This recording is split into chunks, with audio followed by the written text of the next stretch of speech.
I know you're gonna work.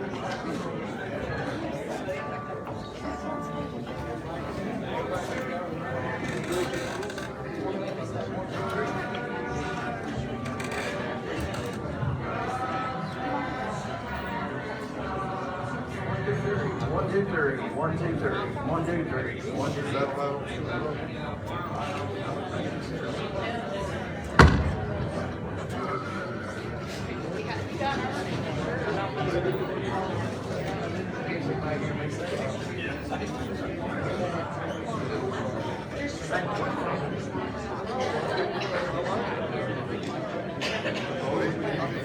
Check. 1, 2. Can you hear me down there, Ben? Raise your hand.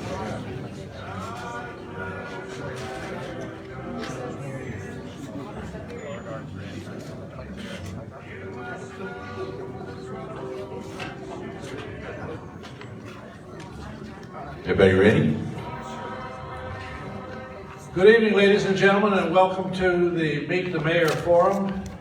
This is the second session we've had. And I'd like to begin with calling your attention to the exit. When you came into the auditorium this evening, you came in from the front. There's 2 exits you came in, and there's also one to my left and one to your right. I don't expect we'll have any problems. This is a very well-built school. It's got a safety system in it called a sprinkler system. So if you would, please welcome Reverend Sheldon Livesey, who will come in and open our session with a word of prayer.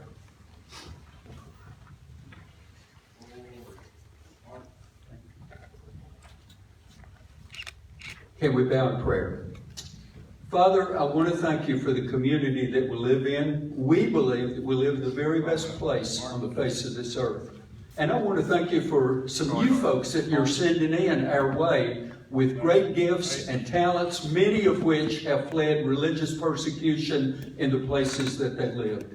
Lord, as we have some times of trouble in our nation, you are raising up sons and daughters. You spoke to them and they've said, what can I do to be a part of the solution? And many of them are on stage tonight that have said that you have directed to run for a public office and be part of the solution. Father, we thank you for them, men and women that are willing to serve our community simply to honor what their constituents want to do and be able to be a part of righting a sinking ship. Father, we want to thank you for men and women that you're raising up, and we believe that just as you raise champions up in Bible times, you're raising up men and women. You're going to be placing some of these in office that are bold, that are strong in their faith, and they're willing, if unconstitutional injustices come our way, they will say no. They won't bend, they won't bow, and they won't compromise, protecting our citizens here in our community. But Father, they'll also be keeping you from a displeasure on our community and the wrath that would fall on us. So Lord, we want to commit to pray for these folks. We want to commit to support them. We ask your blessing upon them as they travel. We ask your blessing upon them for their families as they sacrifice and they have to spend time apart. We ask your blessing upon their health. And Lord, we propose that we commit to support them with our prayers, with our support, and with our actions. Father, thank you for each and every one that will be speaking tonight. Give them clarity of mind and heart as they speak and clearly get across what they would do to serve our county. We ask in Jesus' name, amen. Amen. Thank you, Sheldon. Ladies and gentlemen, please stand. The colors are being presented by the Volunteer High School Junior Reserve Officer Training Corps. And Miss Kaylee Vaughn will come and lead us in the Pledge of Allegiance, followed by the singing of the national anthem by Ryan James. Miss Vaughn. Present. Colors. I pledge allegiance to the flag of the United States of America and to the republic for which it stands, one nation, under God, indivisible, with liberty and justice for all. Thank you.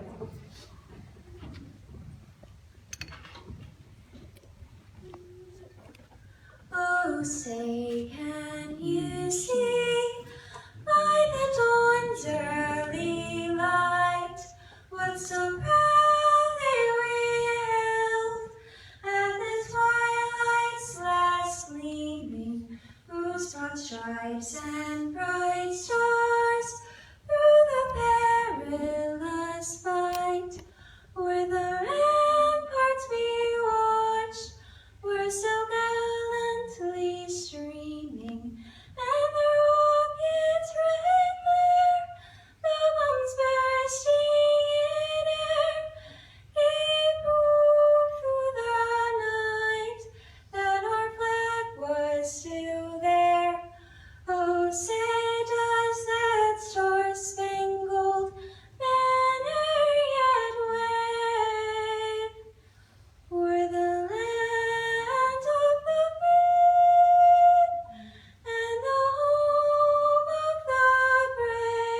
Thank you, Ryan, and thank you, Kaylee.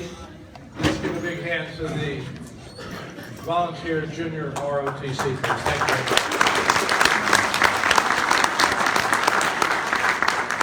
I want to thank you folks for coming out on a Thursday night to hear these 8 lady and gentlemen who want you to consider them for mayor of this county. But before we get started that, folks, I would ask for all of the elected officials who are currently serving that are here tonight, if you please stand and be recognized, please.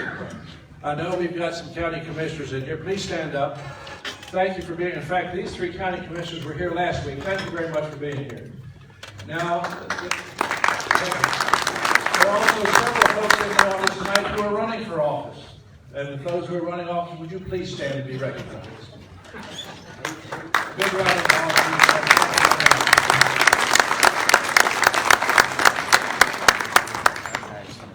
Now I would like to recognize some special people. Someone might have slipped out the door, but tonight here serving and working to put this on are members of the Carters Valley Volunteer Fire Department, Goshen Valley Volunteer Fire Department, Striggersville was in here Thursday night, Stanley Valley Volunteer Fire Department, Lakeview Volunteer Fire Department, and Persia Volunteer Fire Department, and the Churchill Rescue Squad, and the Hawkins County Hazmat Emergency Response Team. Would you guys and gals please stand and be recognized? All of our fire guys.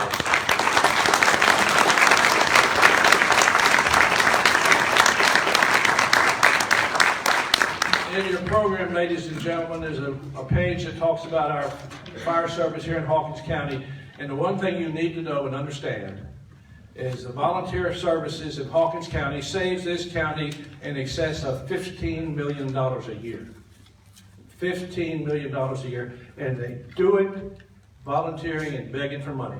We're going to have a lot of fun tonight. I'm going to turn this over and listen. Let's give these folks a big hand for being here tonight and being on the stage. One last thing, in your brochures, your program is a form. If you have a question, fill it out. Just raise your hand up in the air and hold your question up. One of our team will come get it. Please do not bring the question to the MC. We need to take it back to have it vetted before we send it up here. With that, please welcome Mr. Woody Boyd, one of our corporate members of the Hawkins County Firemen's Association. All right. Try to have some fun tonight. The fire group has a list of questions for me to read, but they'd much rather have questions from you guys. We're only going to get about 12 questions tonight. So if you have anything burning that you want to ask, write it down, raise your hand. These guys will check it out, make sure it's not crazy, and then I'm going to read it. So we have a number of questions from the last time that we're going to start with. And then we'll proceed either with the canned questions they've given me or the new ones you got. There we go. You guys, same drill as last time. 1 minute to answer each question. You can see the timer here. Relax. So what you guys want to try to determine is one of these people is going to represent the county as our spokesperson in Nashville in front of a government agency. Yes, Bill. 1 minute each up front on the stage before we start their speeches. Yeah, they're going to get an intro, yeah. Okay. So, think about who of this group can make our county function as a team of employees and can represent us in Nashville and for other organizations. I can tell you, I ran for county commission last time. I came in 5th. It's a lot of work. All these people deserve a lot of credit for even taking a shot at it. A couple things. Please put your phone on mute. And Jeff Bobo of the Rogersville Review is here and is live streaming this. So please, no video games, no watching YouTubes, because he's having to go off of cellular service and he's barely making it. So let's keep the bandwidth reserved for the Rogersville Review. With that, we'll get started. David, you want to give your opening speech? We'll go across the crowd and tell us why you're such a good guy. Well, I wouldn't say I'm a good guy, but I'll try to be. My name is David Bailey. I live in Lawrenceville, Stewart Land Subdivision. We own Golden Dairy Restaurant in Rogersville, me and my family. been in our family 52 years. Very proud of that. We're the oldest continuous run restaurant in Hawkins County, run by the same family. I want to run for county mayor so that I can try to make a difference for the people of Hawkins County. We do need some unification in our county. We've got to have the people to get together. We need citizens to come in to help. We've got a lot of problems in this county that need to be fixed. I have some ideas and some ways that I don't have time to explain right now, but some ideas of ways that might be able to help. May not be the best idea, but you take any idea you got and you can make it better. We've got a lot of issues in our county. We have a homeless problem. We've got industry problems. We've got residential problems. We've got water and sewer problems. A whole lot of things going on in our county that we need to look at to try to help the citizens of Hawkins County. And if you will vote for me in August as an independent, I think that we can make a change for the people of Hawkins County. Thank you. Okay, I agree with David. We've got a lot of problems in Hawkins County, but we've also got some great folks in Hawkins County sitting out here. I'd like to thank the volunteer high school and everybody that's involved in this fire association. Bill Killen doesn't get recognized enough, so Bill, thank you. Thanks to the other candidates for being here as well. My name is Mark DeWitt. I'm currently a member of the Rogersville Board of Mayor and Aldermen. I'm currently a county commissioner for Hawkins County District 5. I'm vice president of MBM Packaging. We do printing and things like that. I owned a computer business downtown Rogersville for a while, so you might remember me from that. A graduate of Rogersville High School, 1975, and I guess that's going to tell my age, but I'm also a graduate of the University of Tennessee in Knoxville in 1979. I'm married to Ann Russell DeWitt. She's my vote getter. She's my golden ticket. She's right out here. We've been married for 22 years as of 2 days ago. I'm the son of the late Maury and Rita DeWitt. You probably know my dad Maury from starting the Dodge manufacturing plant, and my mom Rita from a lot of civic activities. So I look forward to tonight, and glad you all got to be here. My name's Keith Gibson. Again, I'd like to thank everybody for coming out. Appreciate you, the Fireman Association, putting this on. This is a great opportunity for people to find out about us. A little bit about myself. I'm married to my classmate, Brenda Gibbons Gibson. We started out first grade together, and we've been married for quite a while. Got 3 kids, 1 granddaughter, and hopefully find out any day with number 2 on the way, whether it's going to be a boy or a girl. So, my education, graduated Churchill High School a little bit before Mark did. Rogersville, graduated in 1973. I ended up going to Virginia Tech on a football scholarship. Played football up there 4 years, came back. I completed a master's degree plus 45 hours above my master's.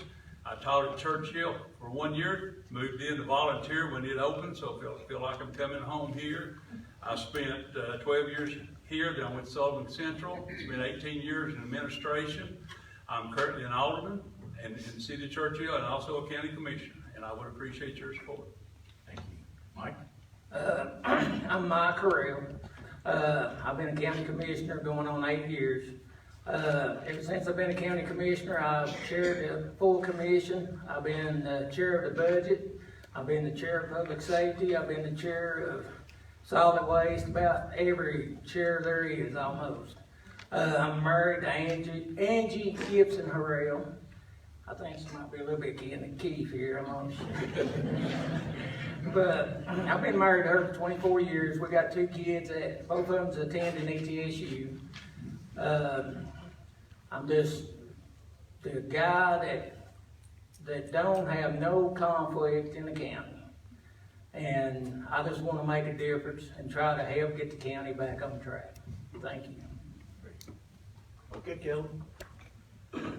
Thanks for the opportunity to speak. My name is Kelly Markle. Linda and I have 5 kids and 8 grandkids. We want those kids and your kids to grow up in this county. And we will work together to make this county better. I have an engineering degree from Wallace State. I have a bachelor's degree from Tusculum University. I am presently working with Wallace State in the engineering department as an instructor. I worked at TRW for over 36 years as a manufacturing support manager. Jeez.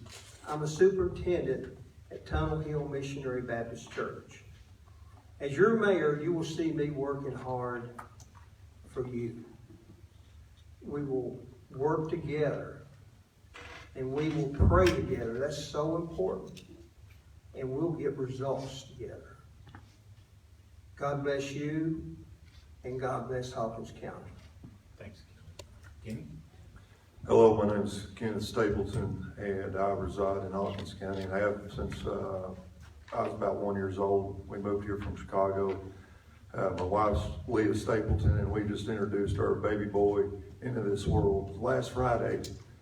So he's been a bundle of joy, and I've been removed from this lifestyle for the past week, and it's kind of been an eye-opening break to realize that his future is our future, to get him and his generation up into this county and strive for, a positive lifestyle. And that's one reason I've decided to run, is because my generation and the generations after me are kind of getting left to the wayside, and I don't know whose feet that falls on, and I was honestly a part of that, and that's one reason I decided to go after this, is to get our future interested and informed into this county. Because right now, if we tackled everything we could as hard as we could in the next 4 or 8 years, if we don't have anybody to leave it to, it's a wash. So that's one reason. Thank you. Thank you. Okay, Stacy? My name is Stacy Vaughn. I was raised in Hawkins County, went to Hawkins County schools, graduated actually from volunteer. After that, my full-time job has been with the Sheriff of Hawkins County. I currently serve as a patrol shift supervisor, managing the daily duties of patrol shift of deputies. I'm also employed by Walter State Community College as an adjunct instructor. I served for 14 years as a Hawkins County Commissioner. I served on nearly every committee in the role of either vice chairman or chairman. I served as the chairman from 2010 to 2018 of the University of Tennessee Hawkins County Agricultural Committee. Every committee I've been a part of was a budget building committee, and I was a team player with part of that to help produce positive things, such as the UT Ag Committee. We were able to get another Ag Extension agent to the county. So I pride myself in being a team player to get projects completed and done. Thanks, Stacy. Martha? Good afternoon, Hawkins County residents, voters, and my fellow citizens. I'm Martha Wallace. I have lived in Hawkins County my entire life, grew up in Rogersville. I went to Rogersville City School for grade school and Rogersville High School, graduated in 1971, got married in July of 71, and come July the 24th of this year, James and I will be married 51 years. And yes, he still claims me. In 1990, County Executive Doug Price hired me to fill the seat of his receptionist and secretary, and that title later changed to administrative assistant and purchasing coordinator. And as administrative assistant role, I have worked close with all of the mayors since then. I've worked with the county commissioners, as well as other county, state, and city officials, and I have been directly involved in much of the business that has gone on in the county. As purchasing coordinator, I was responsible for the daily purchases of goods and services for all the departments in the general fund, highway fund, solid waste fund, and education fund. And in that 30 years that I've worked, I've had the pleasure of working for 5 mayors. Thanks, Martha. He's going to cut you off here. All right, so we have got a blizzard of questions from the audience, which is great. And what I'm gonna do is start. David, you're gonna go first this time. This is from Holly Miller, who is the student body president of Cherokee. And she wrote this question. We couldn't get to it last time. So here's Holly's question.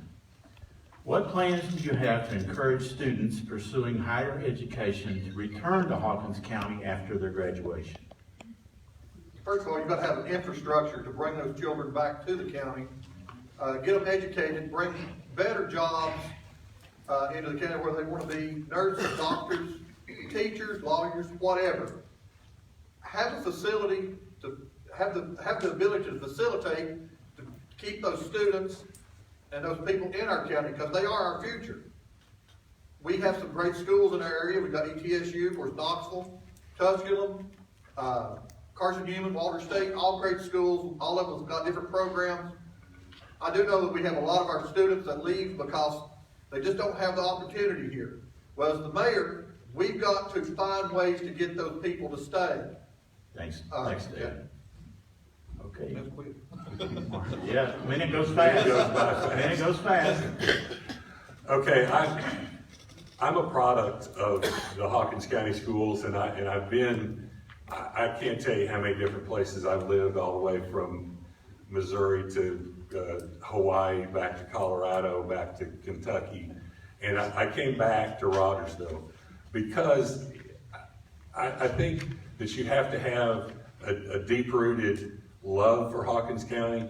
I think that if we can start developing some businesses, especially with the new CTE facility, people don't have to go to college to go on in this world.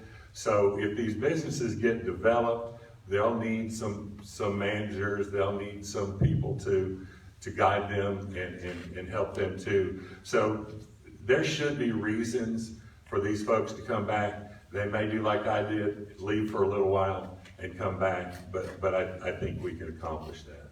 Thanks, Mark. Keith? Like most everybody else up here, I am also a product of the school system up here in the county. I came back. Unfortunately, my children, I had a daughter, had to leave to go find a job. And, you know, that was much to my dismay. I did not like the fact that she had to leave. She was looking for a teaching job. There's no teaching jobs available. But what we need to do, you know, just like you're talking about businesses, we need to try to get businesses in here. We need, you know, for the college graduates. Mark mentioned the CTE, and that's a big thing. Of course, that's my background. I spent 32 years working in CTE. It's one of the biggest things I think with this new school that's going to be opening up, that we're able to train the kids for the jobs, actually for jobs in the future. Because, you know, a lot of times kids go to school, the jobs that they're going to be taking has not even been created yet.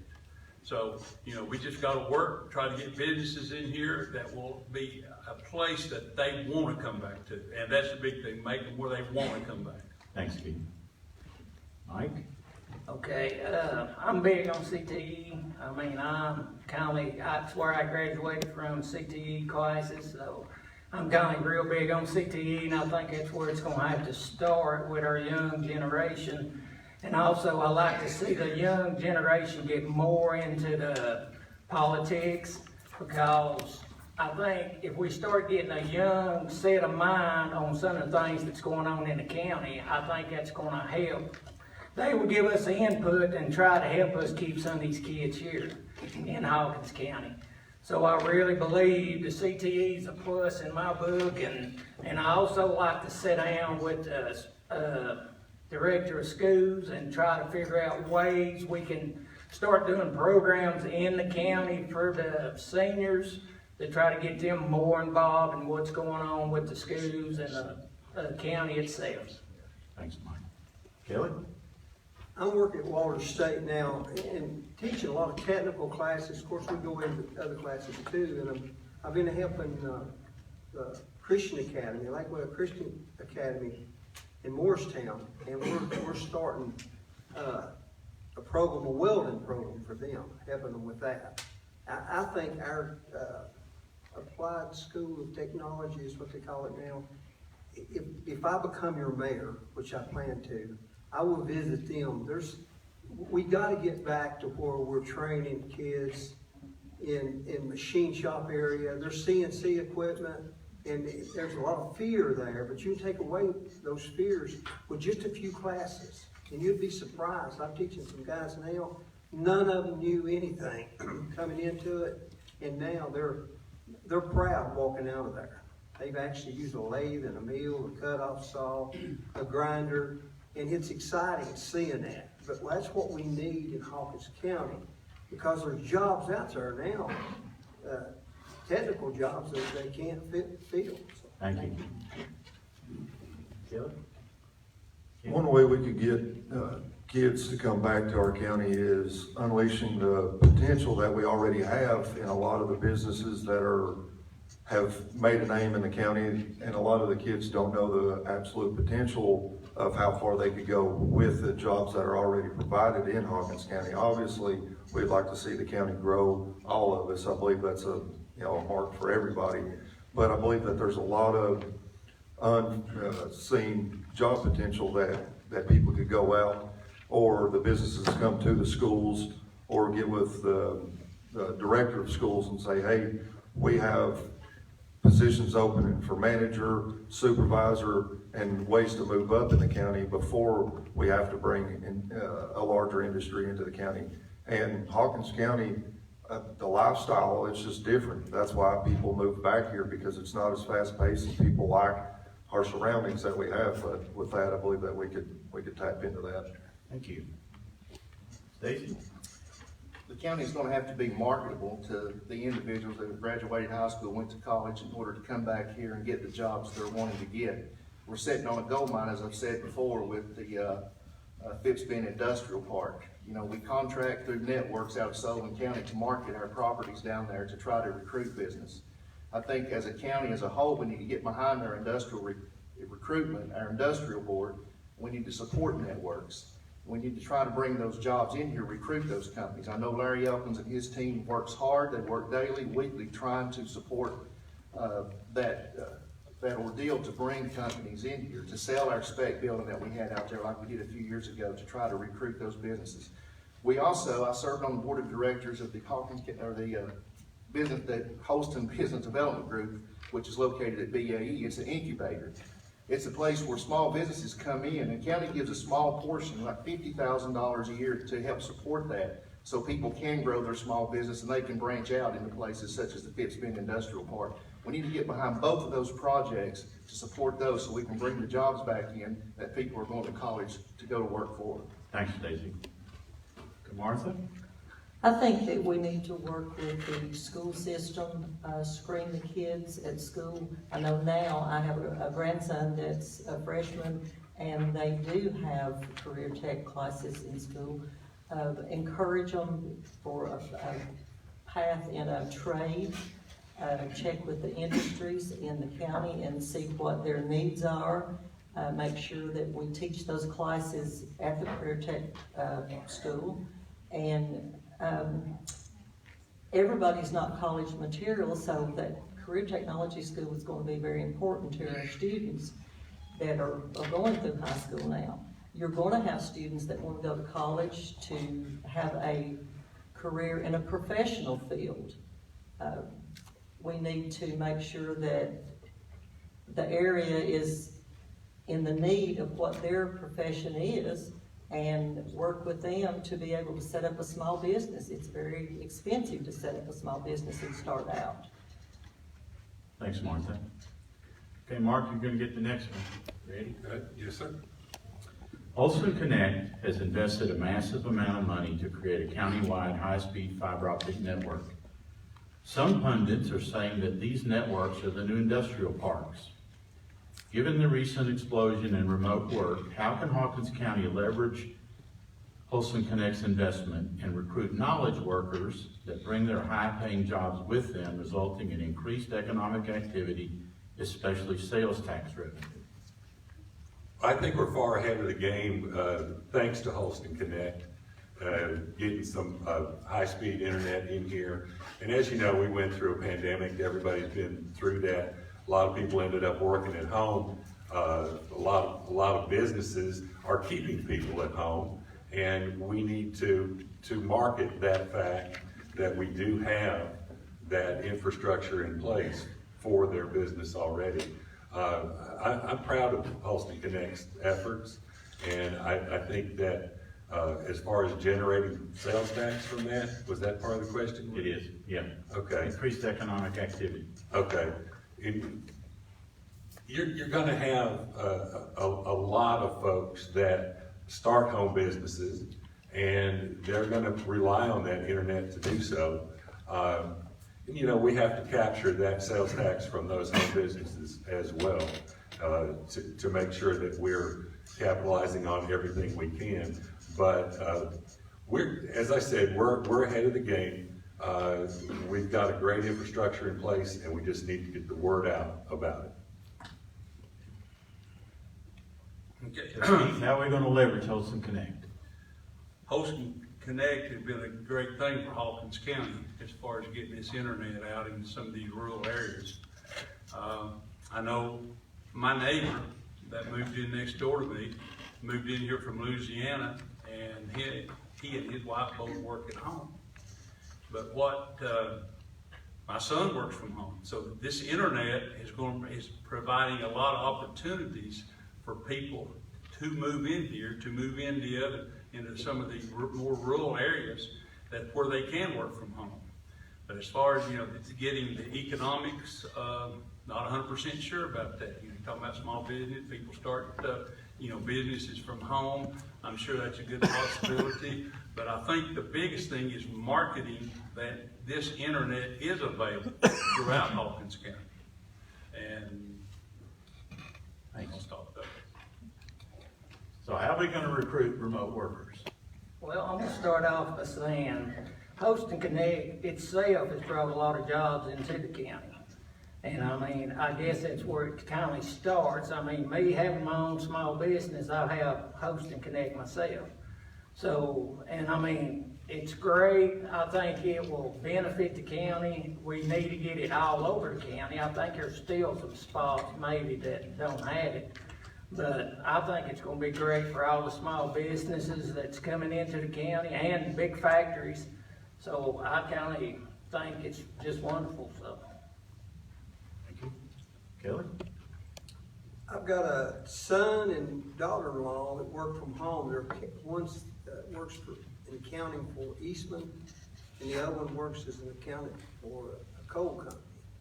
And I'd say they've not been to work in several months. They do it just all online. I think what this brings to Hawkins County, it's not going to have a direct impact and get revenue out of it, but indirectly, it'll make a difference. Like it's saying, internet business is booming right now, and sales, I'm seeing a lot of people do that, and there's going to be businesses created. It just, I don't know if you can, how to directly measure that. Okay. Kenny? Honestly, I'm not gonna sit up here and lie to you. I don't know, because the internet's been around. We've had Spectrum and now Host and Connect. I thank Host and Connect because it got me out of a pretty slow service, and they provide a better service. So I'm thankful for that, and I'm sure a lot of people that's had to work from home or started businesses where they are home-based, I'm sure they really do appreciate having a solid network to be based on. But as far as leveraging them, they're leveraging us. And that's not a bad thing. They're just providing a great service, and we're using it. So as far as that, I'm up in there. Okay. Stacy? Well, I think we're all on the same page as far as that goes, so I'm not going to repeat everything they've just said. But I think by having Host and Connect come in here, I think this has put one more tool in Hawkins County's toolbox that makes us more marketable, like I was talking about, the FITS being the joint venture, the industrial board, when we're doing business recruitment. This gives us one more thing, such as our water, our sewer. That adds to us. And all that goes into an equation with our school system, and it puts us out there when they're trying to market us to get industry. So by having a good, stable internet, it makes us that much more marketable. Thank you. Mark?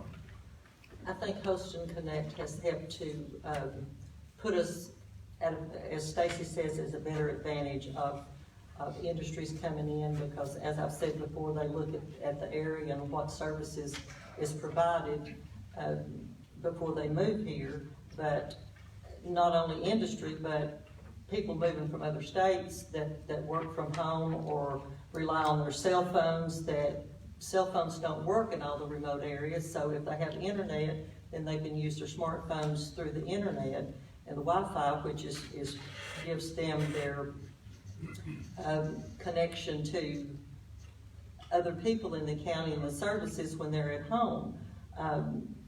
As far as small businesses, if they start a small business at home, it may not be something that they market that would collect sales tax, but if they're moving to the area, then they're going to be shopping at home, and we're going to collect sales tax from that.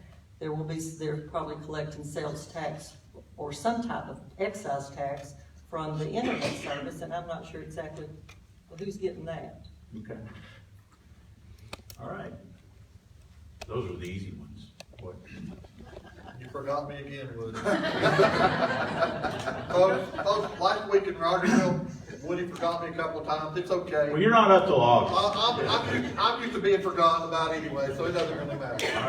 All right. So, Ulsa Connect, high-speed internet. How are we going to use that to get people to move here, the remote workers, the professionals? You know, Ulsa Connect is a great thing. It is providing internet service to a lot of people. And I have a couple of ideas that would not directly influence, but it will indirectly.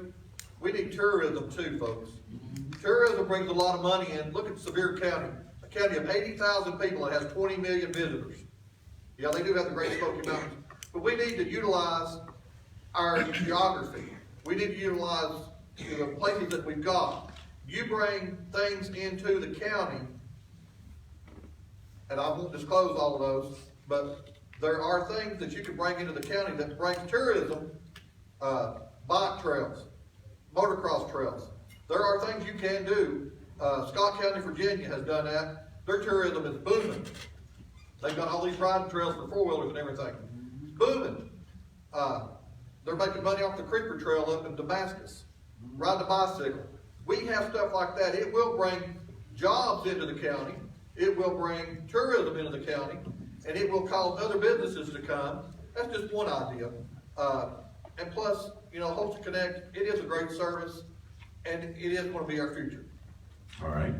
Well, you know what? Let's talk about tourism. Keith, you're up. What about tourism? They come, they spend money, they go home, we get sales tax. Why don't we do better at that? One of the new state initiatives is promoting tourism.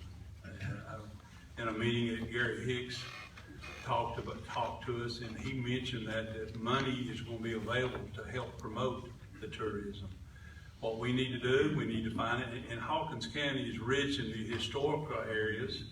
You know, we've got a lot of things that we could start promoting, and you know, and the great thing about that, if we can get state funds, that prevents us from having to use our local dollars to do that.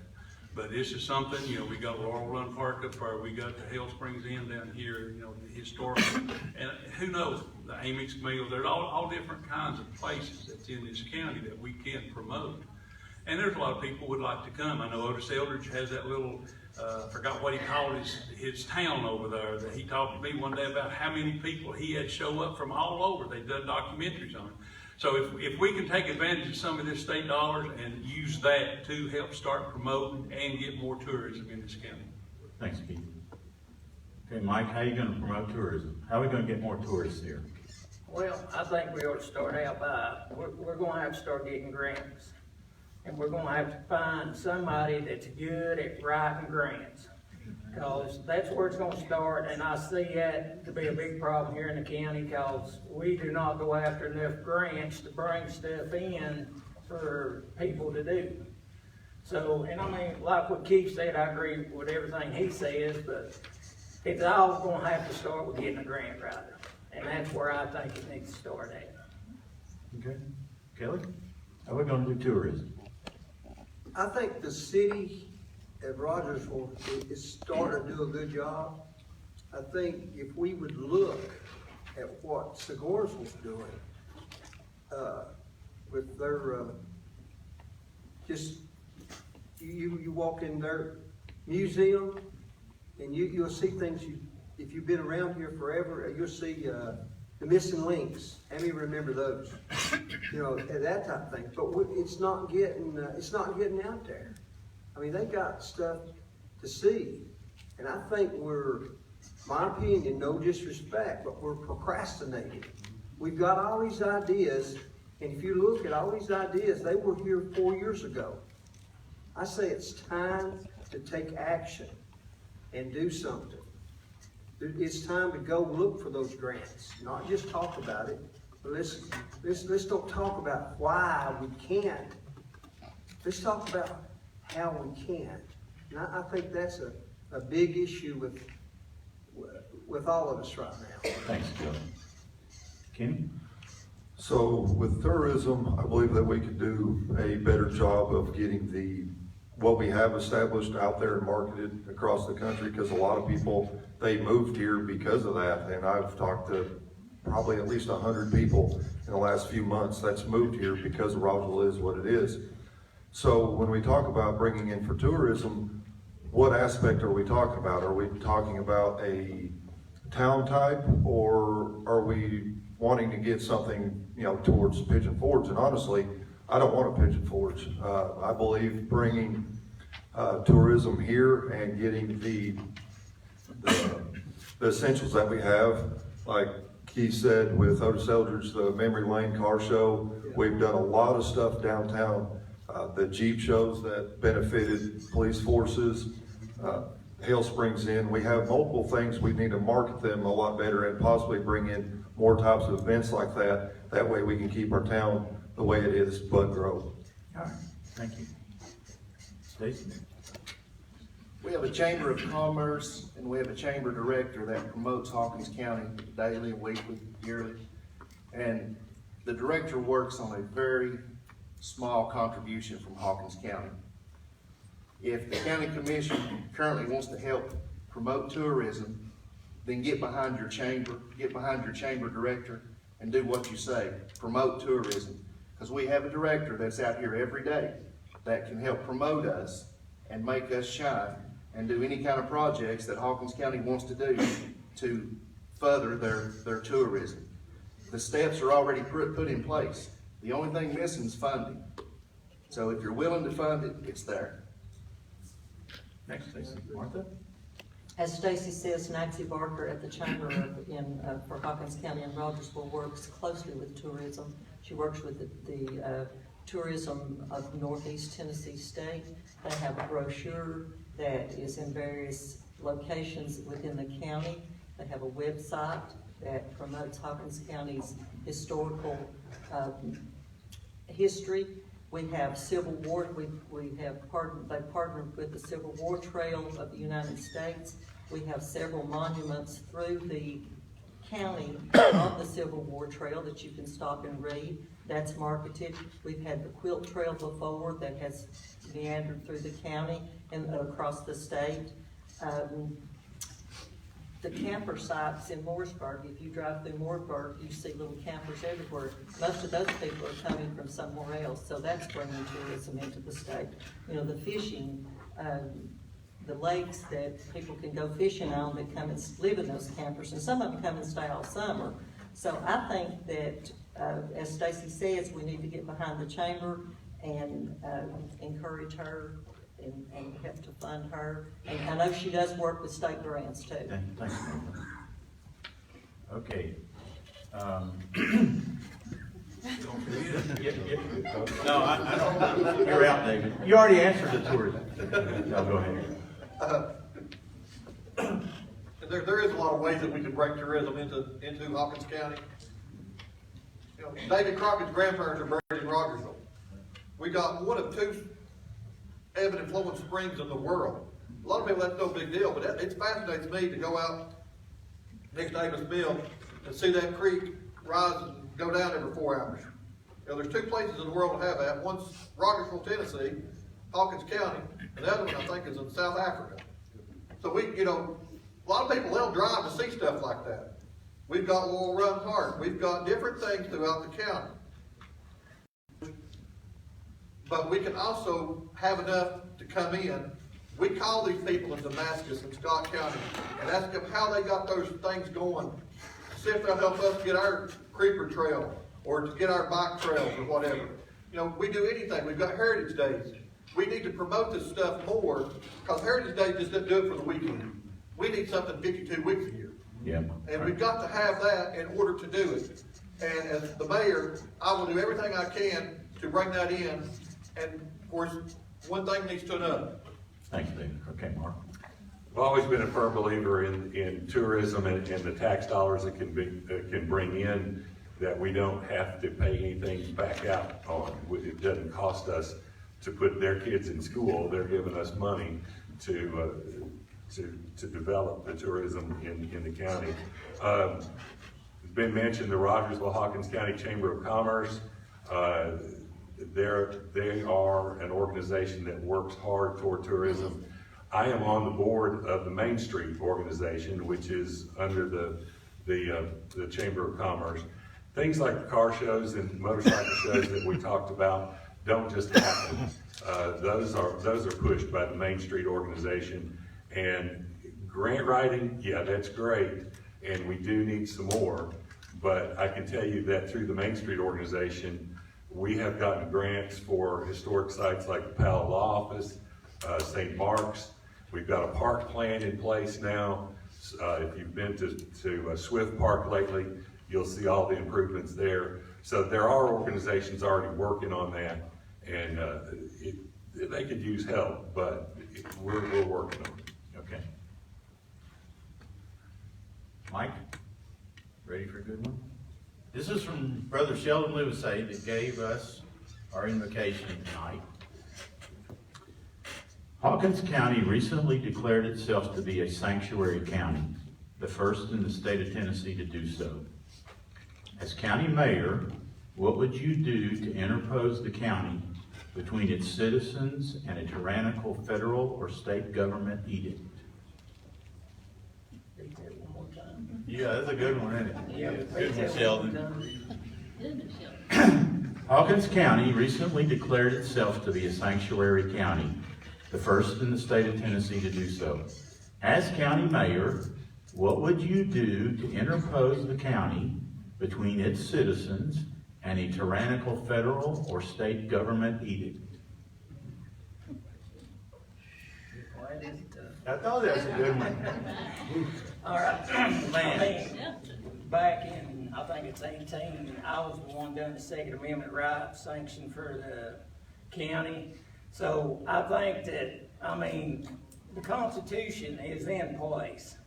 So, I know we pass these sanctions and stuff, and I'm all for that, but I really think, and I really don't know if I'm answering this question correctly, but I think that we ought to stand with the Constitution, and I'm all for the Constitution, every one of them, and that's how I'm going to answer it, so. Okay. Really don't know. I'm going to read the question again, Kelly, because it's a complicated question. You blame Sheldon for this one. And he prayed this way this afternoon, didn't he? Right? Good on that one. Hawkins County recently declared itself to be a sanctuary county, the first in the state of Tennessee to do so. As county mayor, what would you do to interpose the county between its citizens and a tyrannical federal or state government edict? I'm like Mike, I don't know that I'm gonna get the answer everybody's looking for, but I agree with getting back to constitutional living. You know, one of the key things I really fear sometimes is taking our rights away from us from a worship standpoint. I depend on Jesus Christ every day. And if I go in as mayor, that'll be, prayer will be the number one thing that'll make me successful.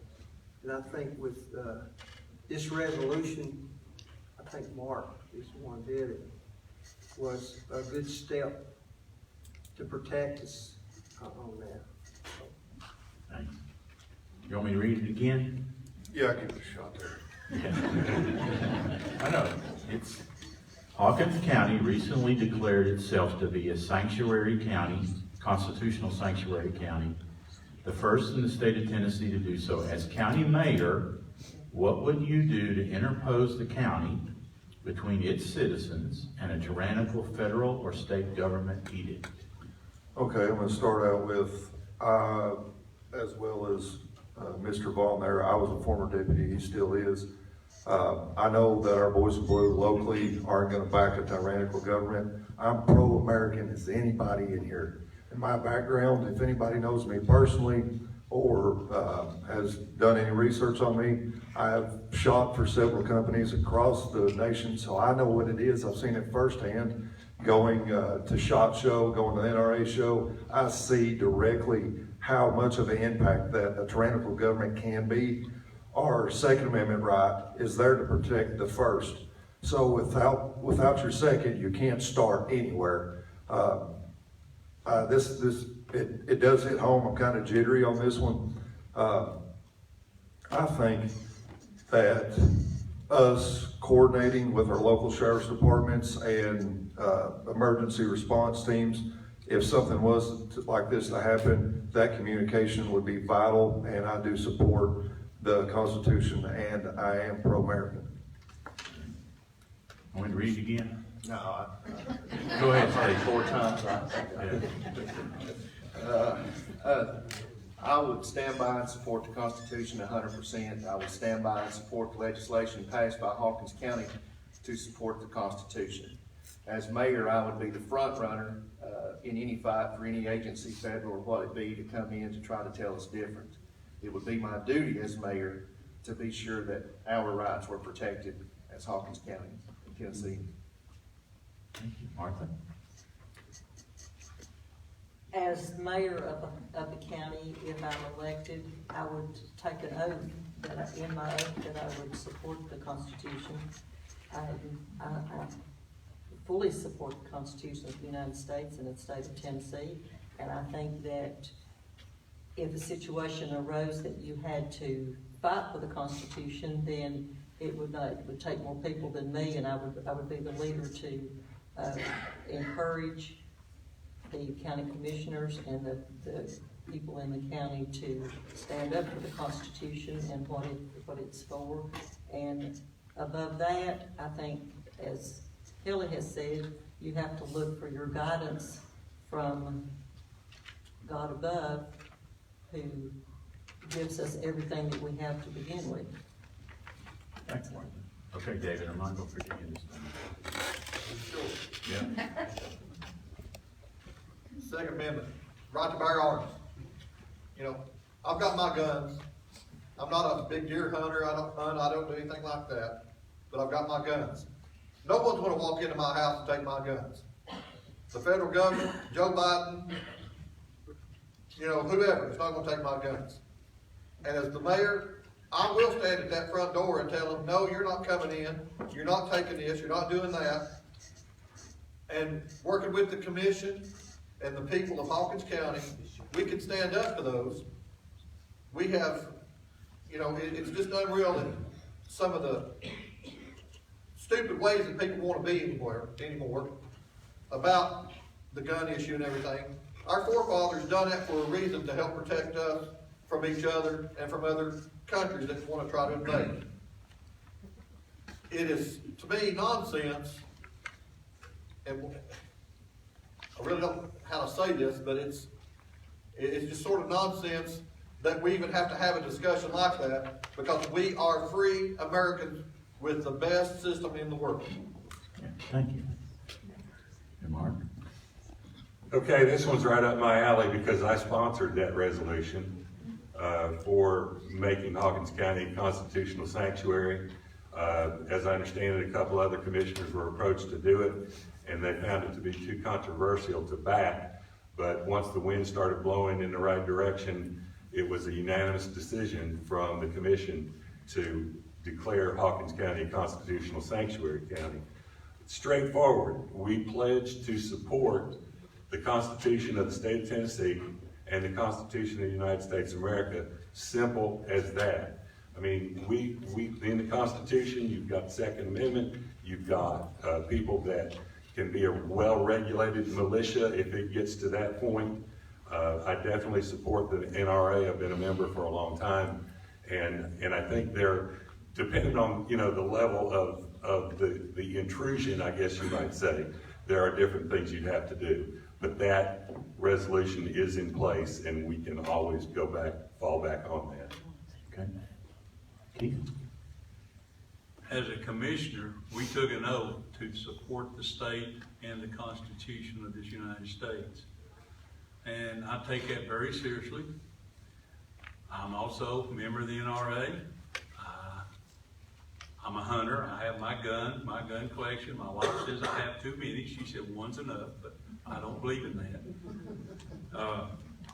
You know, sometimes I'll go back to the mask mandates. My children used to give me a hard time because I wouldn't follow the mask mandates. And, you know, I thought it was overreach. I think if they was to come some type of, you know, if the federal government comes something toward us about whatever guns, I'll use that as an example. You know, I've told my wife several times before, if they ever come after mine, they'll have to pry. I'm like Charleston Heston said, they'll have to pry them from my cold dead fingers. All right, gang, that was good. Sheldon gets no more questions. Yeah. But, you know, Sheldon has the gravitas to be able to ask a question like that. So what we're going to do right now, we're going to take a 5-minute stand-up break. If you want to stand up, just move around a little bit. I got to organize some more questions here. So, 5 minutes.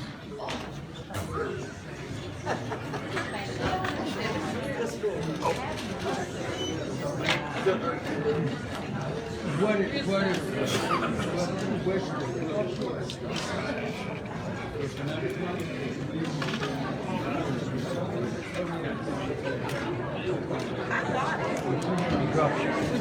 and say no?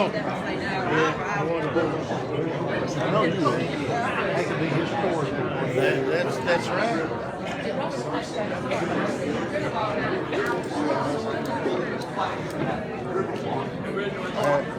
I just kept it on. So you're into Starbucks?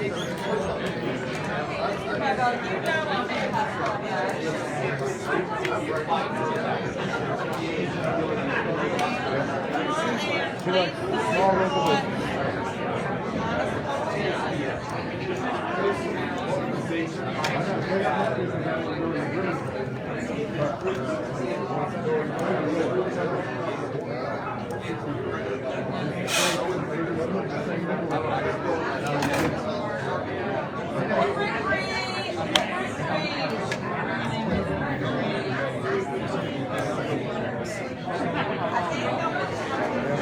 But I do drink it though. I like to go to the restaurant area on the I take my dog for a walk.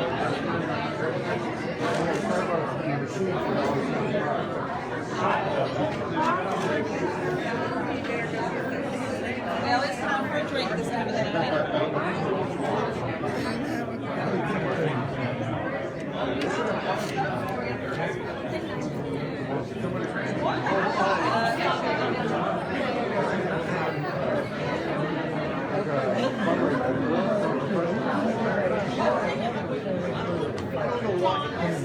Hey, yeah, I believe we met before.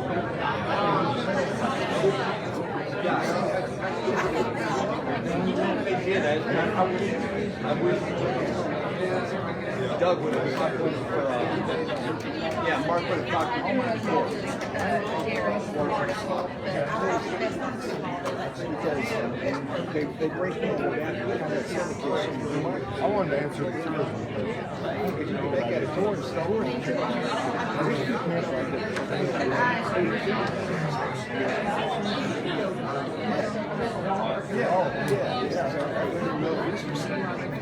I miss times. well, we'll have to drive to the review. It's only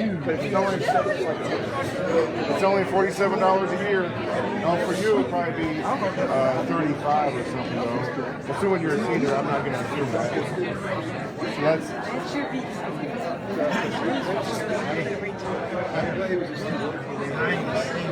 Trying to get something apart to the point that we don't really pay for it. Get what done? Well, all the stuff that's now getting. Oh, okay, yeah. If The it hadn't been for erosion and all that? If it hadn't been for our. They were gonna shut it. They were gonna just not vote for that. And I wrote I'll bet I think. Next thing you know, it's approved. I was told there was 0 votes. Yeah. Yeah. I think somebody said, we can't let our park wash away, you know?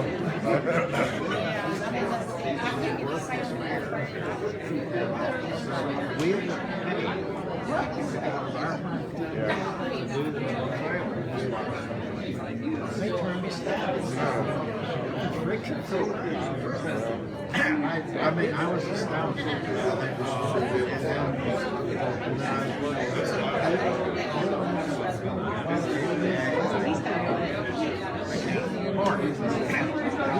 Your engineer? Yeah, he was so frustrated.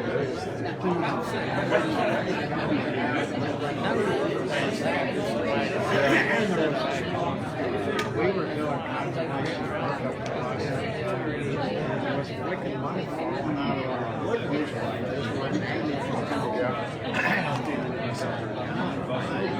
Well, all's well at Innsville. Now they got the 10-year park plan going, so hopefully there'll be some good stuff come out of that. How's the bandwidth holding up? It only pooped out on me one time, and it came right back. Yeah, I like to walk up to the waterfall. So the way that trail got washed out, there was a big gully in there, and the bridge was washed out and everything.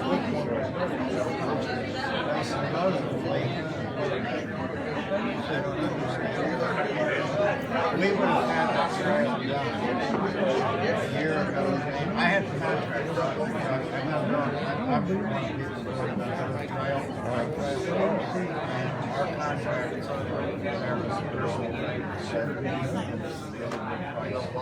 he was ready to work on the trail a year ago. And the county said, well, for us now, this is. So they said, well, we'll have to bid it. Well, at least you didn't have to end up paying for it now. you got done. How you doing? No, they're the same guy. The same guy. It was money. You know, they didn't want to spend the money. We were going to spend it. It wasn't going to cost them a damn cent. You were going to spend $130,000 for the trail. Oh, okay. Yeah. And then they said, we like to give the money to the county, and the county got the bid. And we started bidding $9,000 and something. And they turned it down. And they wound up paying $18,000. So who the hell, who was that to take somewhere in there? I don't know about that. Well, why the hell would you turn down a bid for $9,000? I mean, I saw the bid. Yeah. Were they going to do the culverts and the berms and all that stuff? The water deflection. Daniel and I and the bridge foundation. Not the bridge. Yeah. They poured all that rock around the bridge foundation. That was a separate. That was a separate job.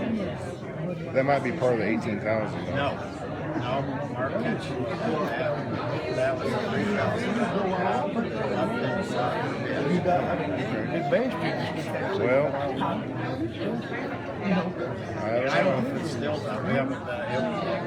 Oh, it's all done. Yeah. I went up there and saw the culverts and the berms and everything. They made those berms like fill beds. They dug a huge trench and filled them up with rock and then All right, I'll let you in. covered it back up. Let's grab some seats.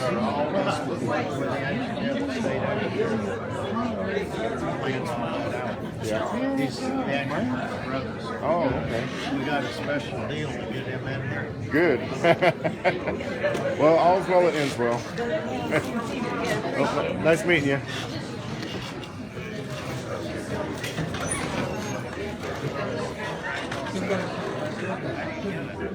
Don't you go to Starbucks. Don't you go to Starbucks. Don't you dare.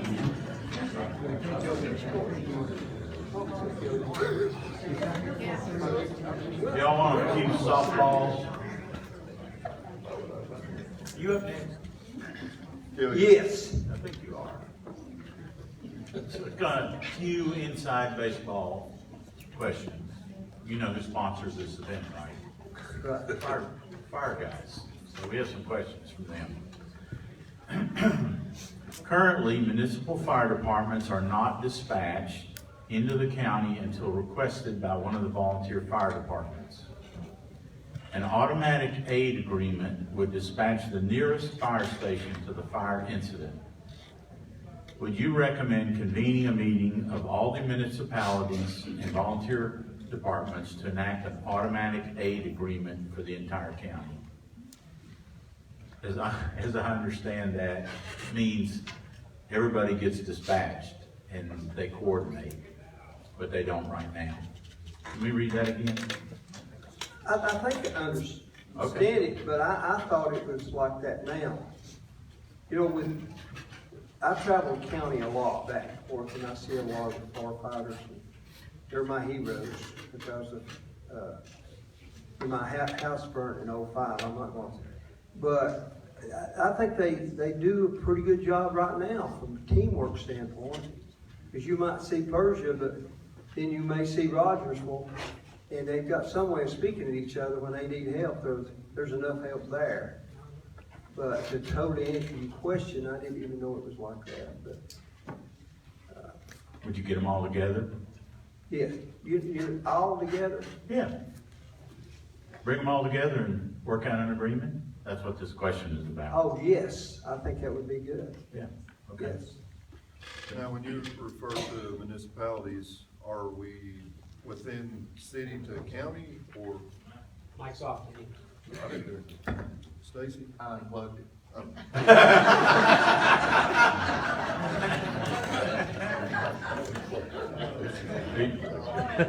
Can we hear you?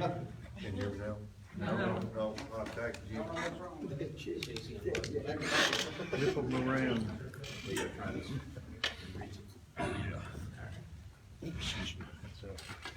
You got 30 seconds left. No, I would like some clarity on the municipalities that we're talking about. Yeah, well, unfortunately, this is an inside baseball. But Okay. Bill, you want to come talk to this, or Don? I mean, it seems like a pretty vague question, but if we're all on board together, I believe that I can totally stand behind that. But with the question at hand, I don't know if that means that we have a fire in Mooresburg and we're dispatching out to Church Hill, so I don't know. I don't have enough of the. Well, the question is, an automatic aid agreement would dispatch the nearest fire station to the fire incident. Would you recommend convening a meeting of the municipalities to enact an automatic aid agreement for the entire county? Yeah, so I would, from what I understand, that the rest of the county would be aiding in the person, or in the fire department that got dispatched, because it doesn't seem like that you would dispatch somebody from Church Hill to Mooresburg, but to be on the same page, if they did need help immediately, that it would go out. So yeah, I totally stand behind that. All right, Stacy, this is up your alley. Well, I have campaigned this whole time on common sense and bringing common sense to county government. Now, doesn't it make good common sense if your house is on fire, the closest fire department, regardless of the name that's on the side of that truck, shows up to your house? The issue we're running into, it's insurance reasons. Your volunteer service is under VFIS insurance. Your city municipal fire departments are under TML. Okay, TML and VFIS have their own guidelines on how they can respond to emergencies, to fires. Your city fire departments that are operating under TML, they have to go by those guidelines that they are requested by a volunteer fire department before they will come out. Once they're requested, they will come out. What needs to be brought to the table is TML, VFIS, the city representative, the county mayor, the fire chiefs, or the head of the Fire Chief Association, and sit down at the table and say, look guys, we have an issue that the closest fire truck is not responding to these emergencies. what do we have to do, and how do we get to the point of fixing that so that we're servicing the people with the closest emergency service? Thanks, Stacy. Martha? Well, I'm gonna be short and sweet. I will work with any of the emergency services and any of the people that I need to in order for them to serve the citizens of the county with the respective emergency service. Thank you. So I bet those in the audience didn't know that it's not the closest fire department comes to your fire. I didn't. Did you? David, what do you think? I totally agree. I mean, you know, and I understand what Stacy said. There are some things that need to be worked out with different organizations and insurance companies and all that. We could sit down and do that and come up with the best proposal for the people of Hawkins County. You know, unfortunately, we do have a lot of rural areas, and I realize that once the fire department reaches that structural fire, sometimes there is no saving the structural fire or the structure from the fire, and unfortunately, that's just the way it is, because we don't have 24-hour manned fire departments in our county. If we did, we would cut down on reaction time, but we know that's probably never going to happen. And, you know, to have a system set in place that anybody or everybody gets called out, yes. Well, I think it sounds like a no-brainer. I mean, you want the closest responsive team to be there to put your fire out. I mean, I've been through a house fire. I wanted people there immediately. But there are regulations that are in place that we would need to sit down and hash out how it's all going to work. The municipal fire departments have people on staff that are there most of the time, and they could respond quicker. They may or may not be the closest one, but let's work out a plan where we can get the closest and the best equipped and the quickest there first, and meet all the regulations that are in place to do that. And that would take a meeting with the mayor and the folks that are involved, all the fire chiefs and the insurance companies and things like that too. So no brainer, but there's a lot behind it. All right. Keith? As the mayor, I'd be very open to try to do that. You know, Stacy's talked about the insurance regulations. That's a big problem. One of the biggest problems, I think you'd be dealing with the mayors in the cities, because, again, being an alderman in the city of Churchill, I do know our employees are our fire people. Yeah, they may be a few volunteers that do that, but in the middle of the night, they get paged out. Our police officers are normally the first ones there. You're talking about taking everybody out of the city. You know, if Churchill is the one that gets paged out first outside the city, and that right there, to me, as the mayors look at that, that's going to be a big problem, that you are depleting your city. So that'd be something that will take a lot of negotiation and a lot of work, and I'd be very open to try to do that. I agree about the insurance also, and yes, I totally agree with that, but I think you need to get some more people involved if you're gonna have this meeting, because it all starts at 911. So I think the director of 911 should be involved in that meeting also, and that will help everybody get on the same page to make it work, if that's what everybody agrees to do.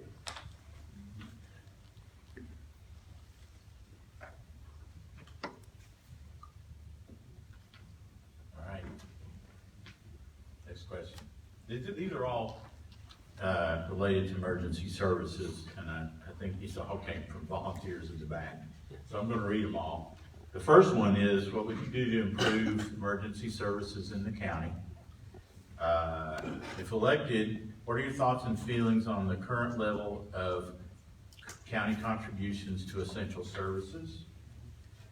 What would you do to better our emergency services if you're elected? If elected, do you classify volunteer emergency services, fire departments, rescue squad, as essential services? How do you plan on creating adequate recurring funding for fire rescue and EMS to eliminate donations to make us line items? So all those questions relate to concerns by volunteer fire and rescue squad and hazmat. How can the mayor, if you're the mayor, how would you support making them better and ensure adequate funding for them? So it took you a minute to read all those off. I don't know if I can tackle them all at once. Get the general idea. Yeah, so there's plenty of things that we can do, and I think it's kind of, I don't know if it's in poor taste that we have to have our volunteer firefighters take up donations. I believe that those could be allocated to things that in the departments are not necessarily a need but a want, instead of having to take up donations for things that have to be dedicated for the firemen and fire department. I believe that the way that our turnout gear has, kind of eroded to the point it has is, kind of a shame. And I don't know what the exact fix of that was for the past 10 years that we've got to this point, but I think that we could do things through multiple, possibly a committee that has an oversight of things that are generally needed in those issues. Thanks. Stacy? Hawkins County budget currently doesn't look at the contributions in the fire side, the EMS side, the rescue squad as an essential item. Let's go back to that common sense thing now. Common sense is going to tell you we need those things, don't you? Common sense is going to tell you they should be essential items, and those should be things that we fund. I'm the only one sitting up here that voted for the wheel tax. And let me tell you why I voted for that wheel tax. Because you know what was going to get cut? Your fire service, your EMS, your rescue squads, the county employees, everybody was going to take a hit. And there were some commissioners that was willing to let the county go down to that. And I wasn't, and I stood up for every fire department and every rescue worker so that the citizens could still be serviced by these agencies when they need them. When the wheel tax passed, I was able to dedicate $10 of revenue from the $40 increase that would create a public safety reserve and a line item so that in the future, when there was a shortage in the general fund budget, these first responders had a dedicated revenue stream that they could get money from. So that's how I plan on supporting, is to be a strong advocate, to work with them and help fund them with what we can within our county budget. Obviously, county commission approves the budget. We can only do what the money we have with. But I'm taking the first step to try to fund them. All right, thanks, Stacy. Martha? I'm in support of the wheel tax, the $10 that's going to support these emergency services. As Stacy said, that's a direct amount of your tax dollars that's going to fund them, and if that $10 is cut, then it's going to have to come from property tax, or else you're going to have to quit funding them.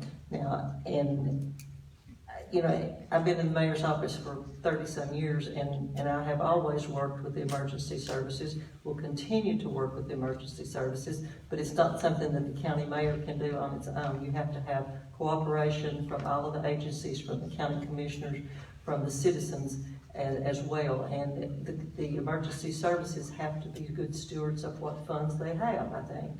And I don't know any of their financial situations right now that I could even talk about, but I think it takes a collaborative effort from everybody. Okay, David. And I do applaud the fire departments and everyone that gets out and they do the roadblocks and their spaghetti dinners for different things, their ham suppers. That is revenue they got coming in. That's not always guaranteed.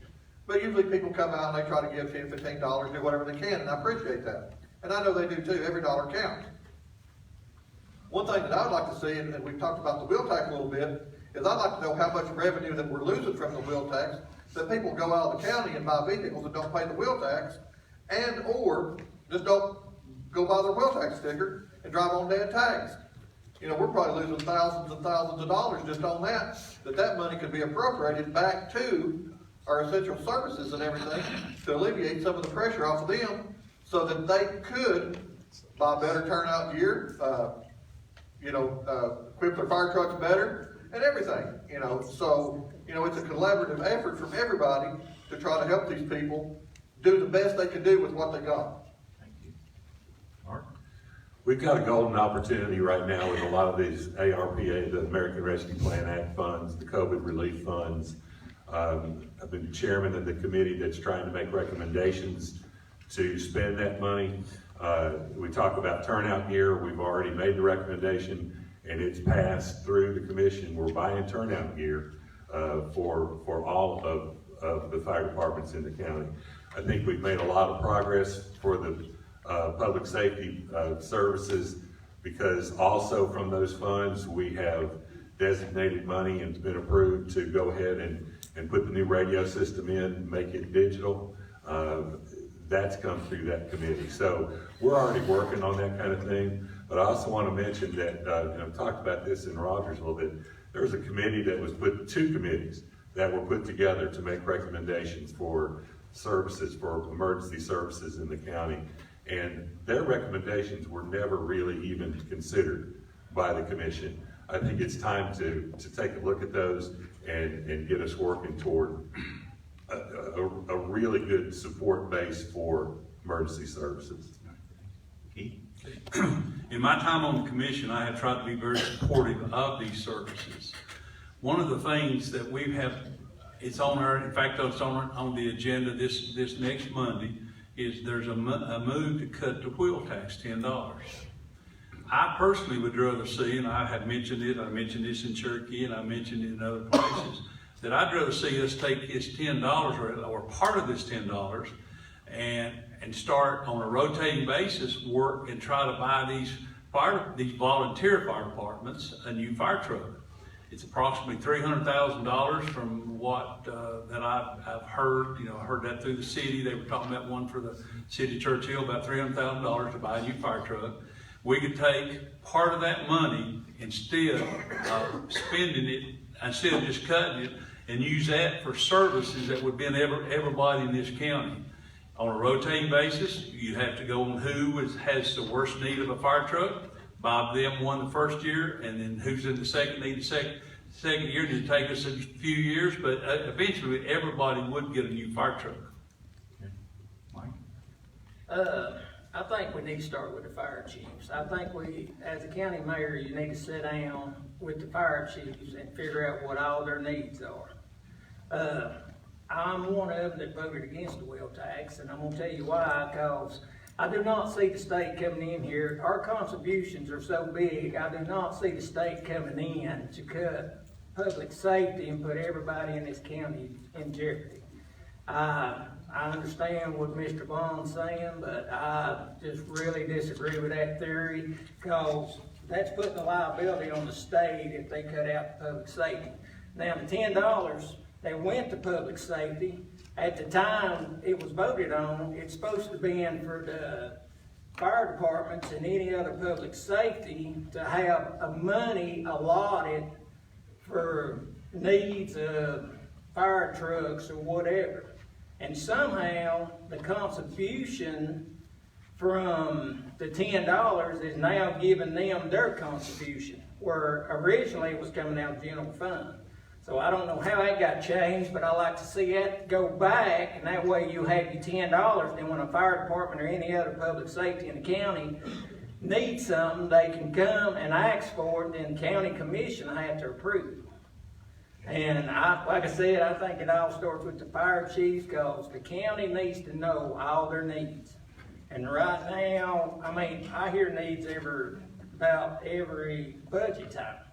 And I think sitting down with them during their time they can, not just when you take a notion to have a meeting, but I think you ought to sit down with the fire chiefs in the afternoon, have a meeting with them, and whoever else needs to be involved, get them involved, and start fixing the problem in the county. All right, thanks, Mike. Kelly? I would start with who needs the most help, and I think they've got a way of checking that, and you focus on that. And the way I look at it, saying, okay, if you're not as good as you were a year ago from an equipment standpoint, you're the one we need to focus on. Radios, as I traveled the county, I kept hearing radios that we hadn't resolved that. Maybe it has, but I don't know that. One of these guys should be able to tell us that. Turnout gear, you know, I hear that, hey, we're using turnout gear that the shelf life's gone. Is that good or bad? I don't know. It sounds to me like we need to replace that with all of them's got, and with what Mark said, we're doing that. I think that there's grant money we're not going after for equipment. I don't know that we need to take the wheel tax money and buy a truck. I mean, you're gonna get resentment from that, in my opinion. But I think there's grant money, and I think we need the fire truck. I support that. Okay, thank you. But, sorry about Kenny? that. I started. Okay. I'm shuffling papers here, not paying attention. All right, Stacy. Fuel prices have recently increased substantially. What's your thoughts on how much money this is going to cost the county if prices don't return to historic levels? And explain how you think the additional cost should be paid for. Well, I think it's going to be a significant impact on the sheriff, the highway department, and the school system. Hopefully, the school board and the county commissioners can look within those budgets and see some line items that could be downgraded to something to help increase the fuel line items. I know that's not going to be popular, being a former budget chairman. Anytime you talk cuts to an office holder's budget, that's not a well accepted thing. But those would have to be looked at first before there would be any increases.